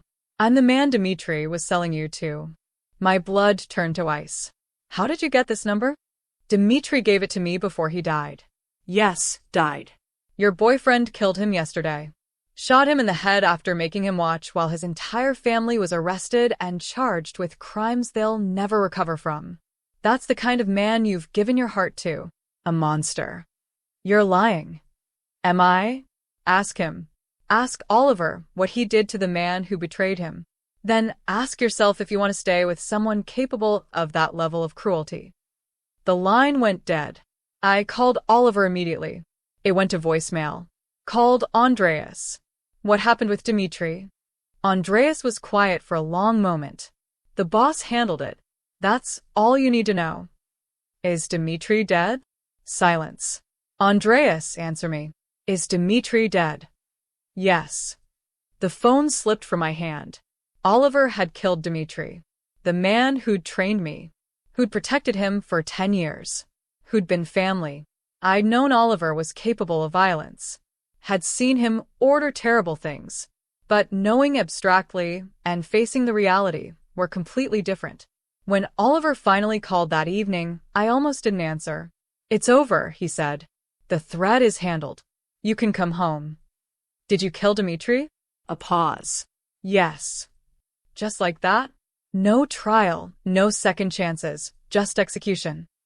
He was going to let them torture you to get to me. There are no second chances for that. What about his family? Someone told me you had them arrested. They knew what he was planning. They're complicit. They'll be prosecuted. Children? The children are with relatives who had nothing to do with this. They're safe. I should have felt relief. Should have been grateful he'd protected me. Should have understood that in his world, betrayal meant death. Instead, I felt horrified by how easily he'd ordered someone's death. How casually he destroyed an entire family. I need time, I said, to think about all of this. How much time? I don't know. Just time. Oliver was quiet. When he spoke again, his voice was carefully controlled. Take whatever time you need. But, Isabel, understand something. I did what I did to protect you. I'd do it again. Y de doers. Because you and Tommy are more important to me than anything else in this world. That's not going to change. I know. That's what scares me. I hung up, stayed at the safe house for another week, trying to sort through my feelings. Trying to reconcile the man who'd been so gentle with Tommy in the hospital with the man who'd killed someone he'd once called family. Marcus's voice echoed in my head again. What would you do, Belle? If someone tried to hurt Tommy? How far would you go? All the way. I'd go all the way. I'd kill anyone who threatened my son without hesitation or regret. Was what Oliver had done really so different? On day 8, I called him. We need to talk. Face to face. I'll be there in 2 hours. He arrived in 90 minutes, looking like he hadn't slept since I'd left.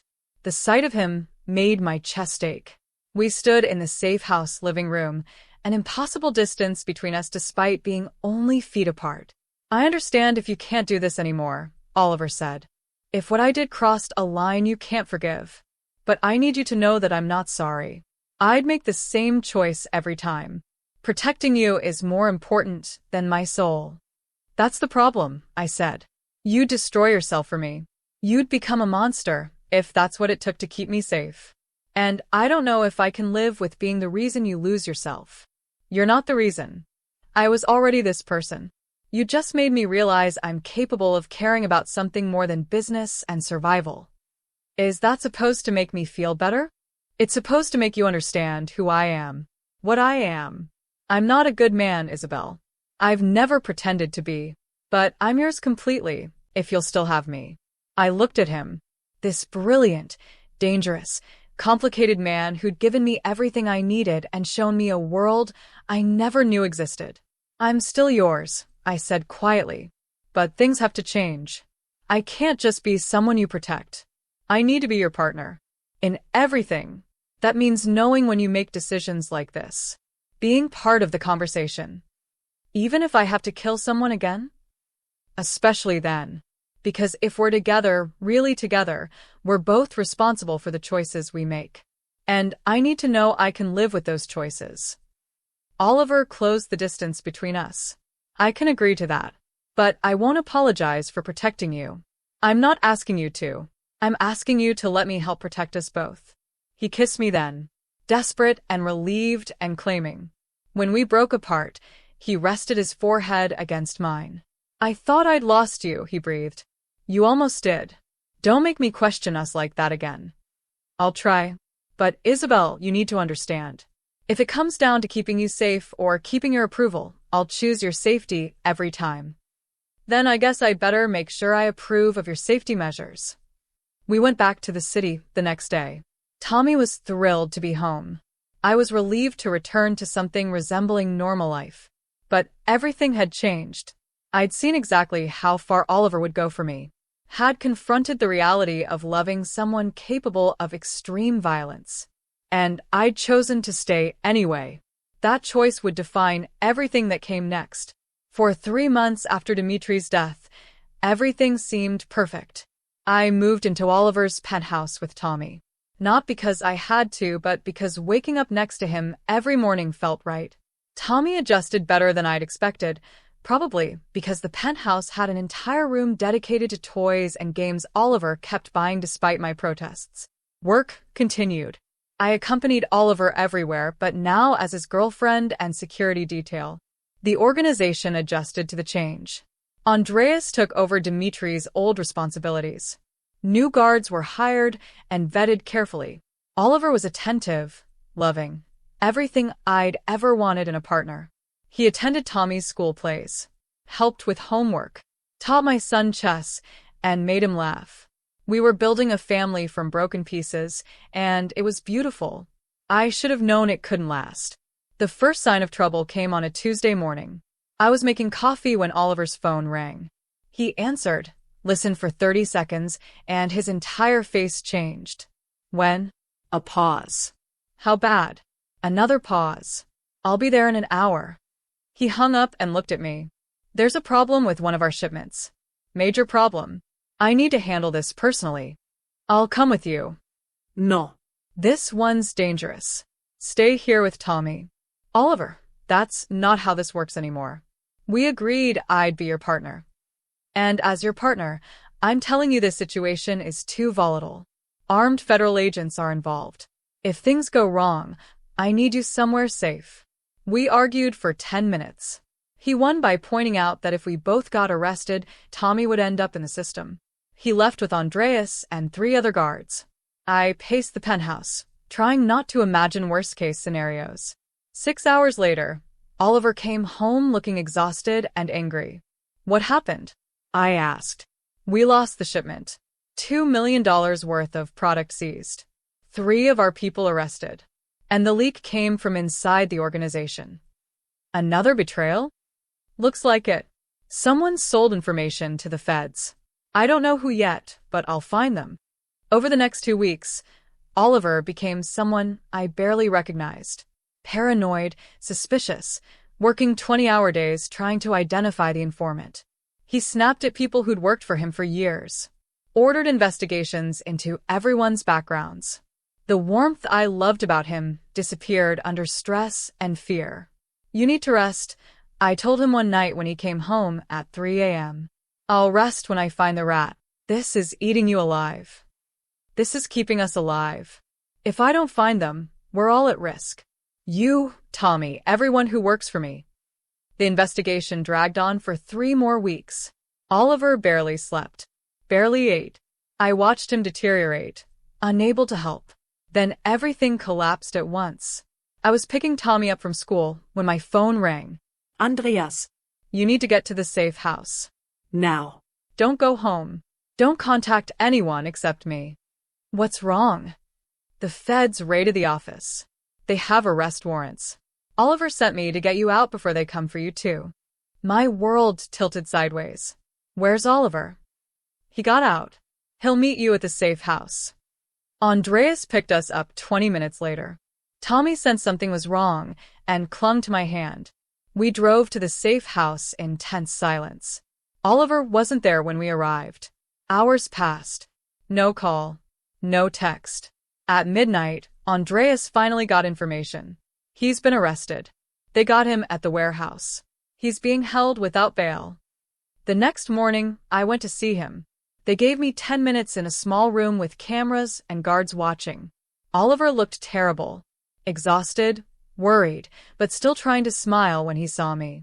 Are you okay? He asked immediately. Am I okay? You're the one in jail. They don't have enough to hold me. My lawyers will have me out in days. But Isabel, you need to listen carefully. The feds are going to come after you.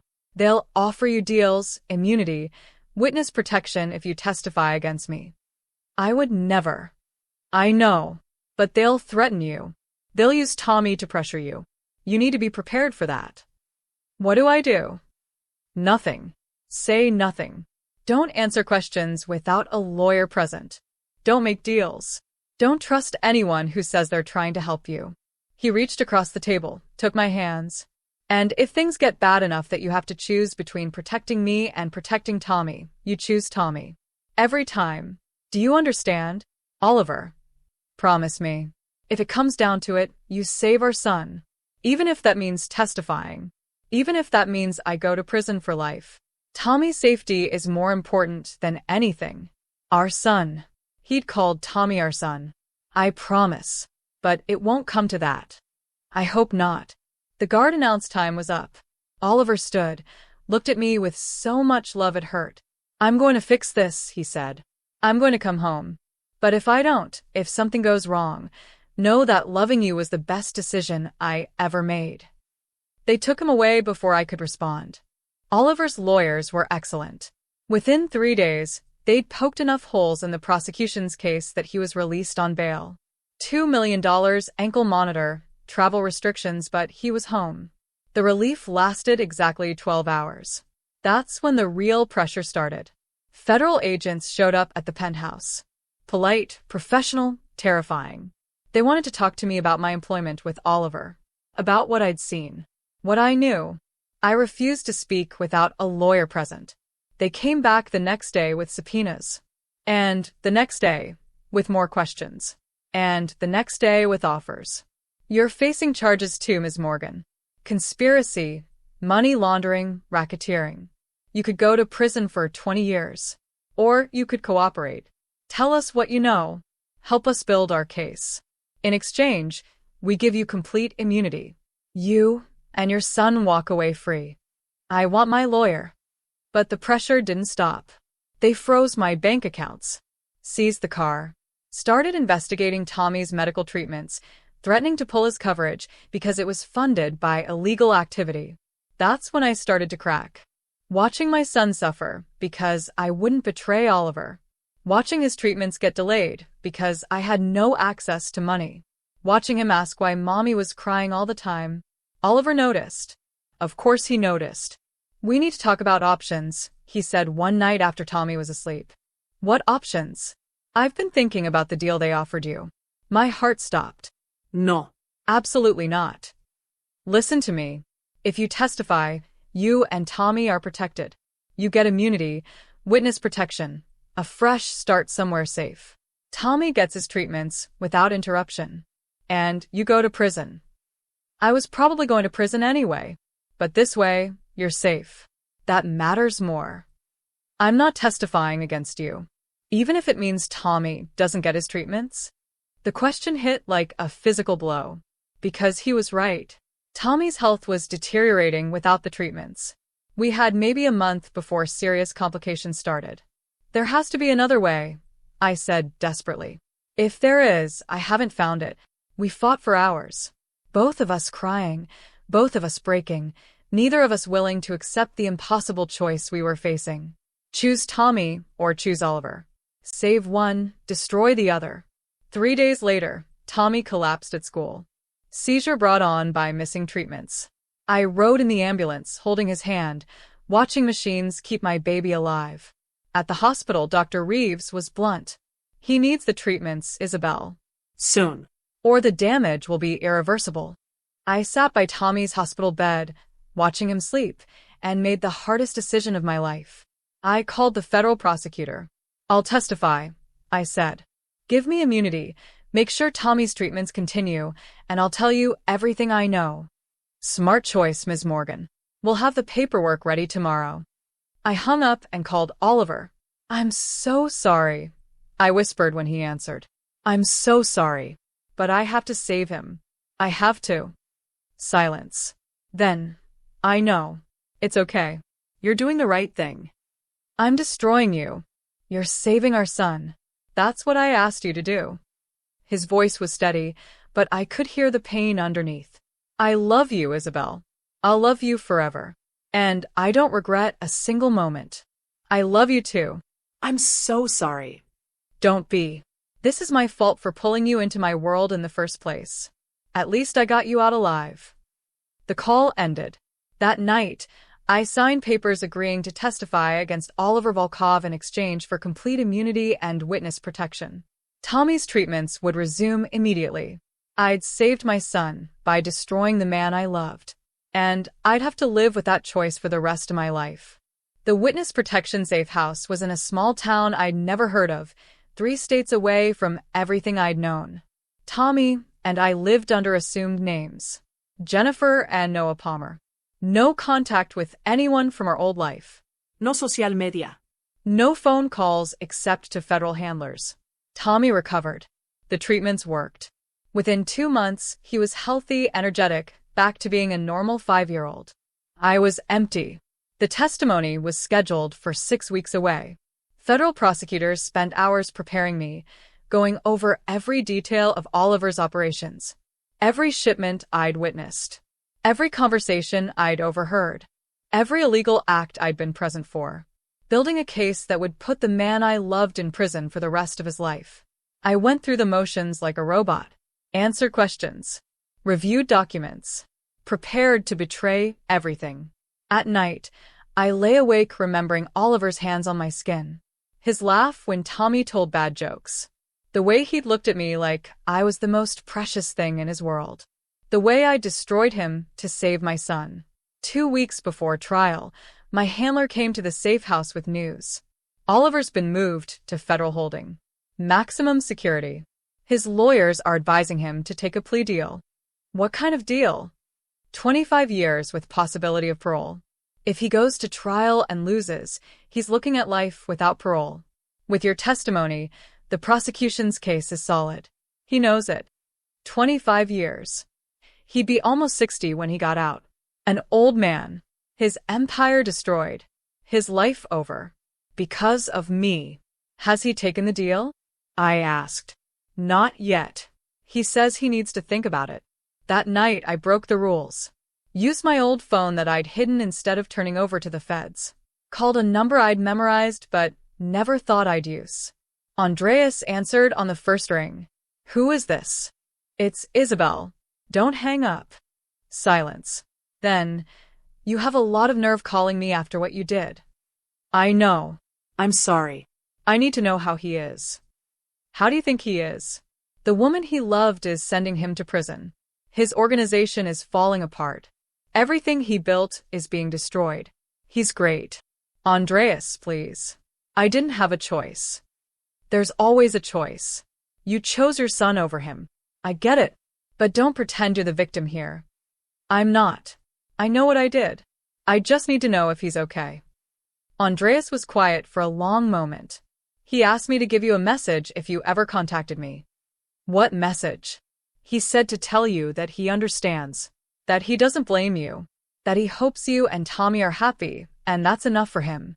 Tears streamed down my face. That's it. That's it. He also said if you feel guilty enough to call, you should stop. You made the right choice. He meant that. How can he not hate me? Because he loves you. Still. Even now. That's the kind of man he is. Andreas pauset. But I'm not him. I do blame you. We all do. You were family, and you turned on us. Don't call again. He hung up. I sat in that government-safe house and cried until I couldn't breathe. The next morning, my handler came back with more news. Oliver rejected the plea deal. He's going to trial. Why would he do that? With my testimony, he'll definitely lose. According to his lawyers, he says he'd rather let a jury decide than accept a deal. He's gambling that seeing you testify might create reasonable doubt. Or maybe he just wants to see you one more time. The trial started 3 weeks later. I was kept separate from the other witnesses, brought in through secure entrances, surrounded by marshals at all times. When they called me to the stand, I walked into that courtroom and finally saw Oliver again. He looked thinner, older, but his eyes were the same. And when they met mine, I saw no anger. No hatred. Just sadness and something that looked like forgiveness. I almost couldn't do it. The prosecutor walked me through my testimony. Every illegal operation I'd witnessed. Every conversation I'd heard. Every crime Oliver had committed or ordered. I answered every question truthfully. Destroyed him piece by piece with facts I couldn't deny. Oliver's lawyer tried to shake my testimony on cross-examination. Suggested I was lying to get immunity. Implied our relationship meant I couldn't be objective. Isn't it true you were in love with Mr. Volkov? She asked. Yes. And isn't it true you might say anything to protect your son? I'm telling the truth. Everything I've said is accurate. Even though telling the truth means the man you love goes to prison? I looked at Oliver. He gave me the smallest nod. Yes, I whispered. Even though. The trial lasted 2 weeks. The jury deliberated for 6 hours. Guilty on all counts. Oliver was sentenced to 30 years in federal prison. No parole for at least 20. I wasn't in the courtroom for sentencing. Couldn't bear to watch. But my handler told me that when the judge asked if he had anything to say, Oliver had stood and said, I accept full responsibility for my actions. No one else should be held accountable for choices I made. Thank you, Your Honor. No mention of me. No blame. No anger. Just acceptance. After the trial, Tommy and I stayed in witness protection. New names, new town, new life. He started first grade at a school where no one knew our history. Made friends. Played soccer. Was happy and healthy. I took a job at a local bookstore. Quiet work, peaceful customers, the kind of simple life I'd once dreamed about before everything got complicated. Tommy thrived. His treatments continued under our new insurance. Dr. Reeves had referred us to an excellent specialist in our new city who monitored his progress carefully. Every blood test came back better than the last. The disease was manageable now. Controlled. Tommy had a future. I should have been grateful. Should have been happy. Instead, I felt hollow. 3 years passed like that. Tommy turned 8. Started talking about wanting to learn martial arts like his dad had taught me. I enrolled him in a local gym, watched him discover the same joy in movement and discipline that Marcus had loved. At night, I lay awake thinking about Oliver, wondering if he blamed me now, wondering if he'd found peace in prison, or if every day was torture, knowing I'd put him there.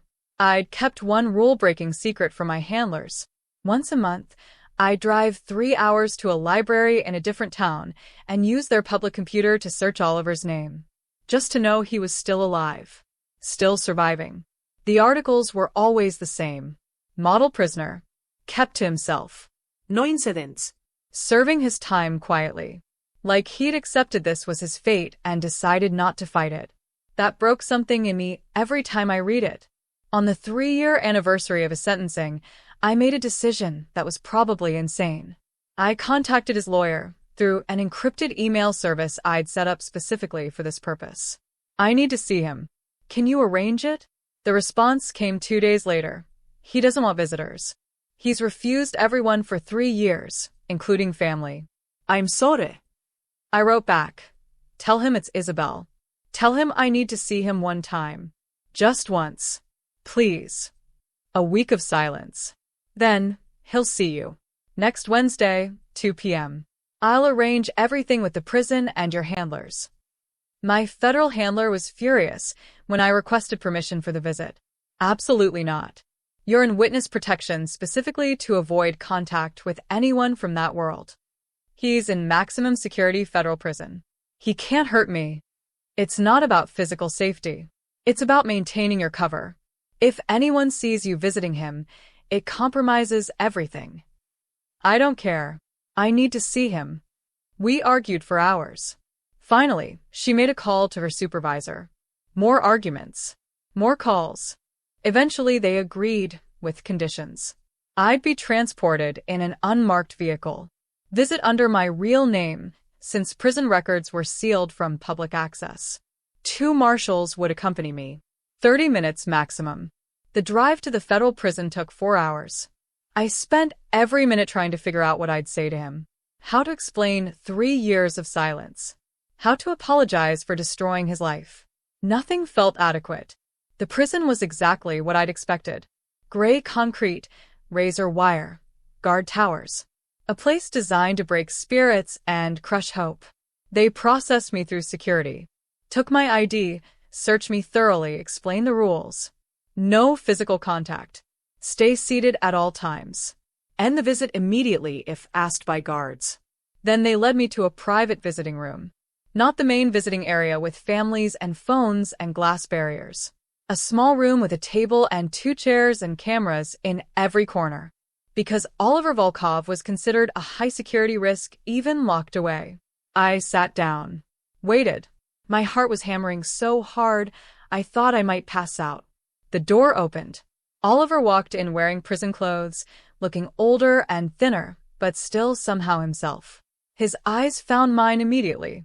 For a long moment, we just stared at each other. Hi. I finally managed. Eat. His voice was rougher than I remembered. You look good. Healthy. So do you. A lie. He looked exhausted. Tommy's doing great. The treatments worked. He's completely healthy now. I know. My lawyer keeps me updated on his medical records. I stared at him. You've been checking on him? Of course. I needed to know he was okay. Oliver sat down across from me, careful to keep his hands visible on the table like the guards had undoubtedly instructed. That's why you're here, right? To tell me he's healthy? You didn't have to come all this way for that. That's not why I'm here. Then why? I took a breath. Because I needed to see you. To apologize. To explain. There's nothing to explain. You chose Tommy. That's what I told you to do. But I destroyed you. You saved our son. That matters more than anything that happened to me. Our son. He still called Tommy our son, even after 3 years apart. How can you not hate me? I asked, my voice breaking. Because I understand impossible choices. Because I know what it feels like to pick between people you love. Because hating you wouldn't change anything except make me more miserable than I already am. He leaned forward slightly. Isabel, I meant what I said. I don't blame you. I never have. You should. I put you here. The feds put me here. My choices put me here. You just did what any mother would do to save her child. I'd have done the same thing in your position. Tears were streaming down my face now. I think about you every day. Wonder if you're okay. If you're safe. If you've found any peace. I'm as okay as anyone can be in federal prison. I read a lot. Exercise. Think about the life I had before this. The mistakes I made. The things I should have done differently. He paused. I think about you and Tommy. Wonder if you're happy. If he remembers me. He asks about you sometimes. I tell him you're away working. That you think about him. That you love him. All true. Oliver's eyes were suspiciously bright. Does he know the truth? About what I did? What you did? No. And he won't until he's old enough to understand. Right now, he just knows his mom works really hard and loves him very much. Good. That's how it should be. We sat in silence for a moment. Everything I wanted to say felt inadequate. I'm sorry I didn't visit sooner, I finally said. I was afraid you'd tell them not to let me in. I almost did. Spent 3 days thinking about it.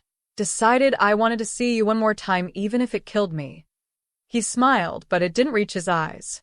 Turns out I was right. This is killing me. Then why did you agree? Because some pain is worth it. And seeing you, knowing you're okay, that Tommy's healthy, that you're living the life you deserve, that's worth any amount of pain. Oliver. I reached across the table without thinking. Stopped myself before touching him. I still love you. After everything. After 3 years. I still love you. His expression cracked. For just a second, I saw everything he'd been holding back. The loneliness. The grief. The love that hadn't died despite everything. I love you too, he said quietly. I'll love you until I die. That's not going to change.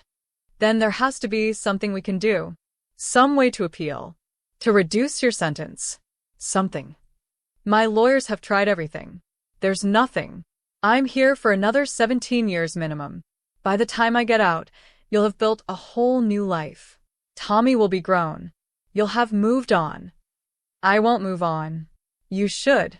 You should find someone good and safe who can give you everything I can't. Someone who can be there for Tommy. Be the father figure he needs. I don't want anyone else. Isabel. He said my name like a prayer. You have to let me go. You have to build a life that doesn't include waiting for a man who might not even survive prison. That's not fair to you or Tommy. And it's fair to just forget about you? Pretend you don't exist? It's survival. It's moving forward. It's what I want for you. The guard knocked on the door. 5 minutes. 5 minutes.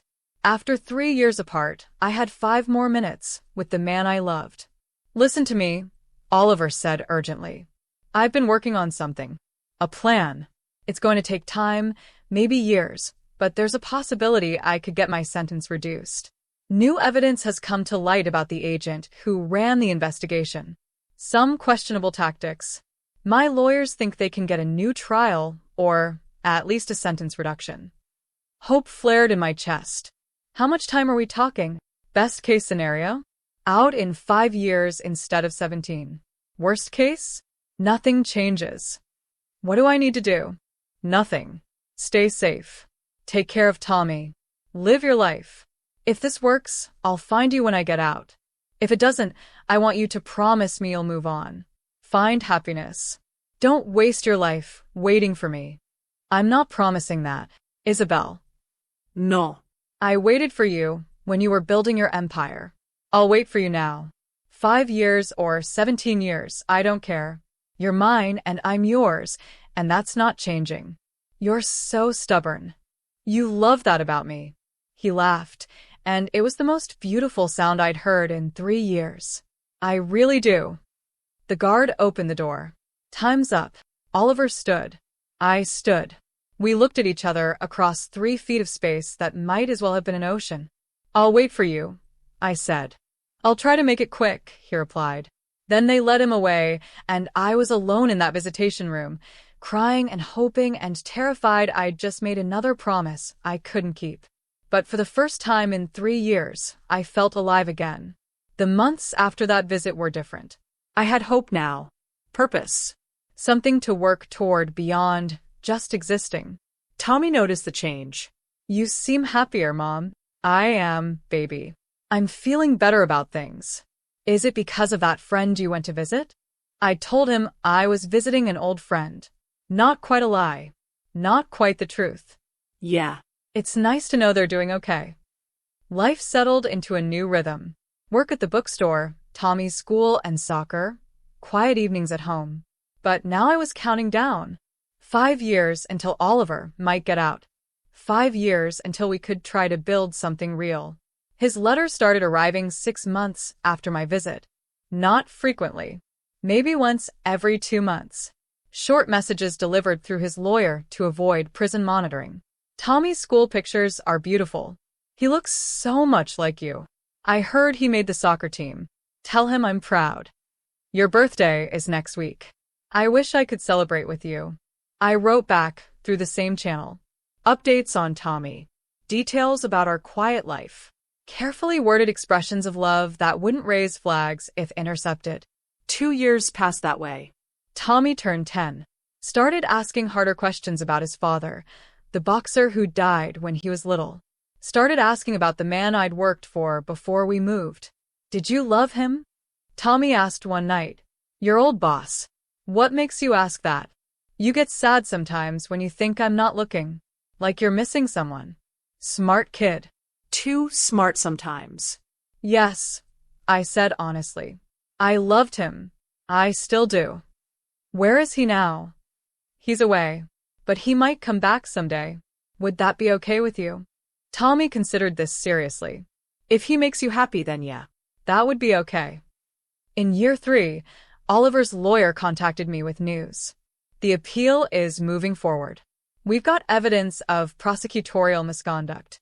The judge is agreeing to a review hearing. This could actually work. I cried for an hour after that call. The hearing was scheduled for 6 months away. I wasn't allowed to attend, but the lawyer kept me updated. Oliver's team is presenting evidence that the lead investigator falsified reports. That witness statements were coerced. That the entire case was built on questionable tactics. What are his chances? Honestly, 50-50. But that's better than the 0% he had before. The hearing took 2 weeks. I barely slept. Barely functioned.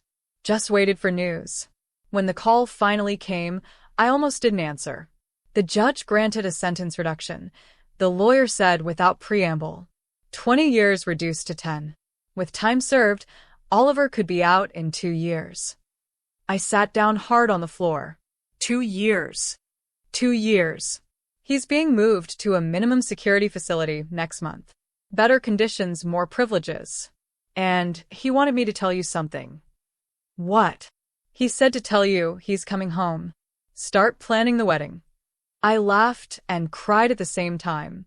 Tell him I've been planning it for 3 years. Those final 2 years were the longest and shortest of my life. I prepared everything. Found us a small house in a town where no one knew our history. Enrolled Tommy in a new school under our real names now that witness protection was ending.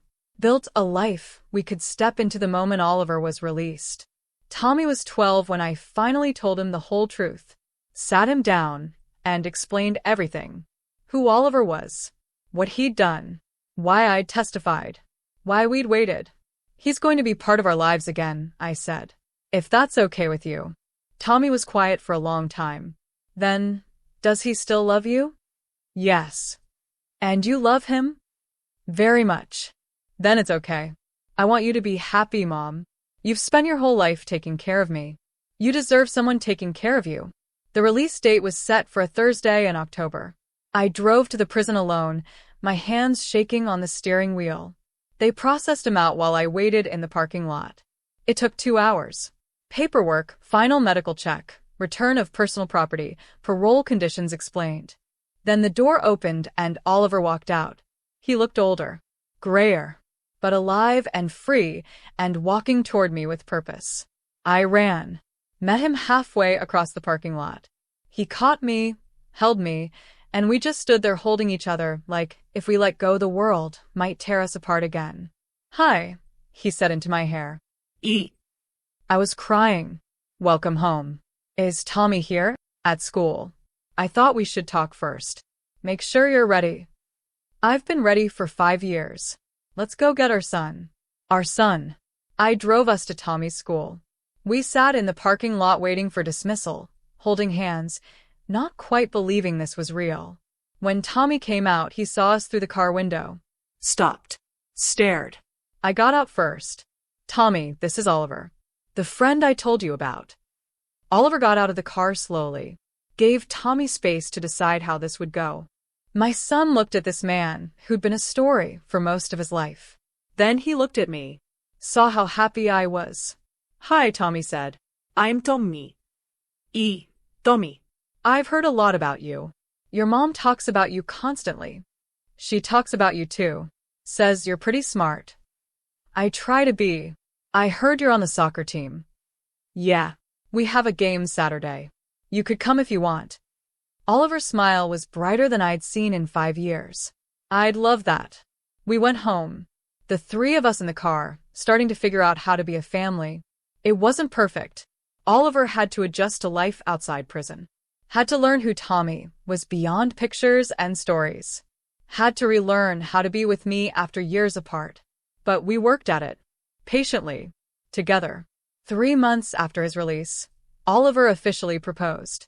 Down on one knee in our small house, Tommy watching with excitement. Isabel Morgan, I've loved you since the moment you punched me in the face. Will you marry me? Yes. 1,000 times yes. The wedding was small. Just us, Tommy, and a handful of friends we'd made in our new town. People who knew us as Oliver and Isabel who'd been separated for years, not as the criminal and the woman who'd testified against him. We got married in a garden on a perfect spring day. Tommy walked me down the aisle, looking so grown up in his suit. Oliver cried when he saw me. You're so beautiful, he whispered when I reached him. You're not so bad yourself. We said our vows. Promised to love each other through everything. Through impossible choices and prison sentences and witness protection. Through fear and hope and every moment in between. When Oliver kissed me, Tommy cheered loudly enough that everyone laughed. At the reception, Oliver gave a speech that made everyone cry. I've made a lot of mistakes in my life. Hurt people. Made choices I'm not proud of. But loving this woman was never a mistake. She saved me in every way a person can be saved. She gave me a son I don't deserve and a future I thought was impossible. Every day with her is a gift I'll never take for granted. We danced until late. Tommy fell asleep at the table. Oliver carried him to the car, and we drove home as a family. Real. Whole. Together. The years that followed were peaceful in a way I'd never experienced. Oliver got a legitimate job as a business consultant, using all that strategic brilliance for legal purposes. I opened my own bookstore with his help. Tommy grew into a healthy, happy teenager who played soccer and brought friends home and never showed another symptom of his illness. Oliver was an amazing father, patient, engaged there for every game and school event.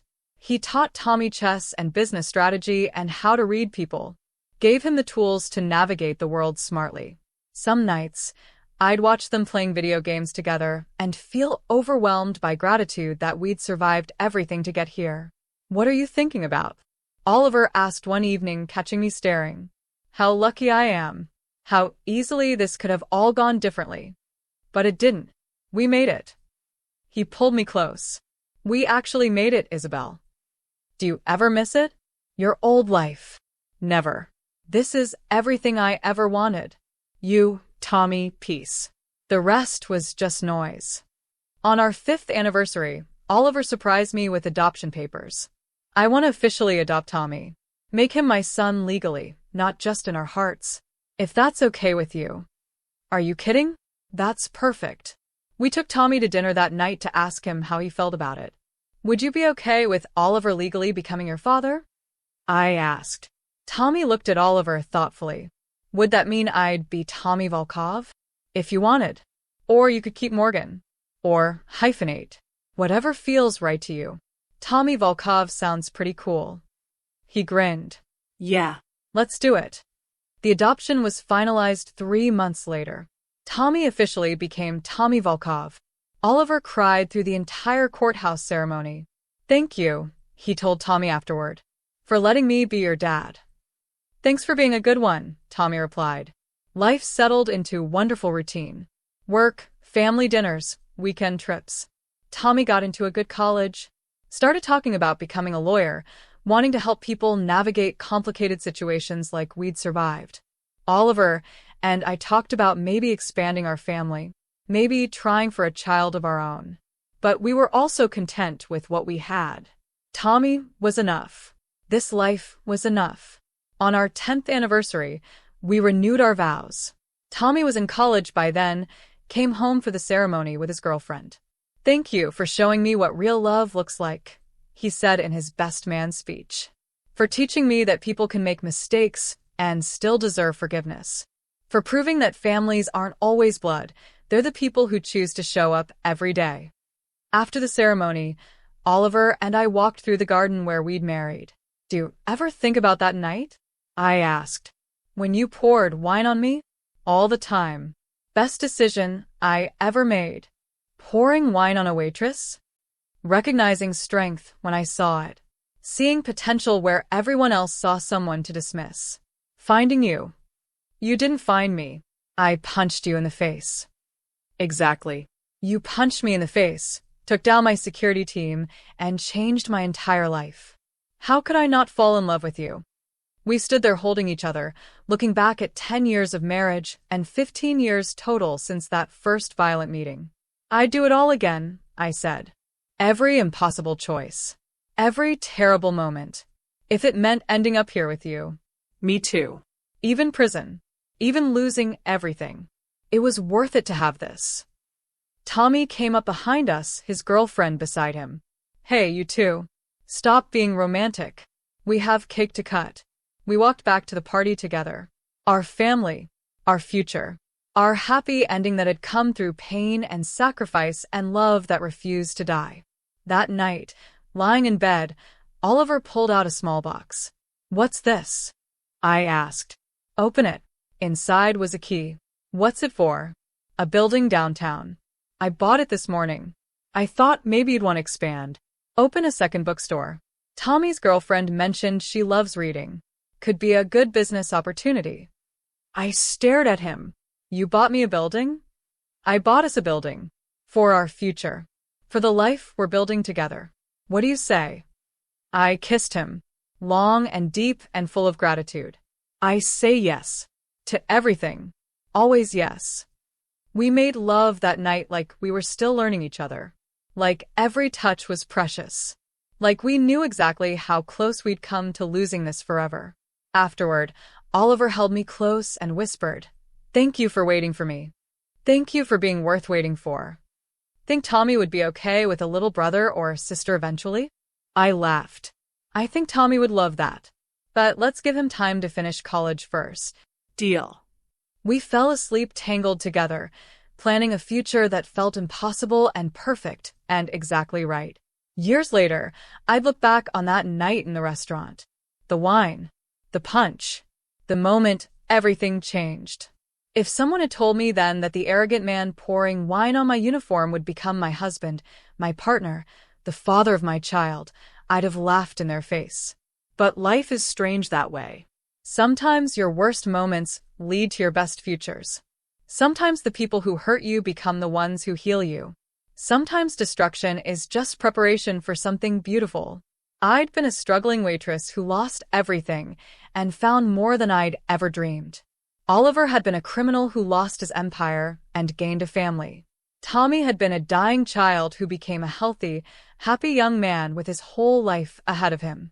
We'd all been broken in different ways. And somehow, we'd put each other back together. That's the real story. Not the violence or the betrayal or the prison time, but the healing that came after. The love that survived impossible odds. The family we built from ashes and hope. So to anyone watching this, anyone facing their own impossible choices, let me tell you something. You're stronger than you think. You can survive more than you imagine. And sometimes the people who seem most wrong for you turn out to be exactly right. I'm Isabel Velkov. This was my story. And it's just the beginning. Because Tommy's talking about getting married next year. Because Oliver and I are discussing opening a third bookstore. Because we're thinking about fostering kids who need families like we once needed second chances. Because our story isn't over. It's just getting started. Thank you for listening. Thank you for being here. If this story touched you, hit that like button. Subscribe for more stories like this one. Share it with someone who needs to hear that happy endings are possible even after terrible beginnings.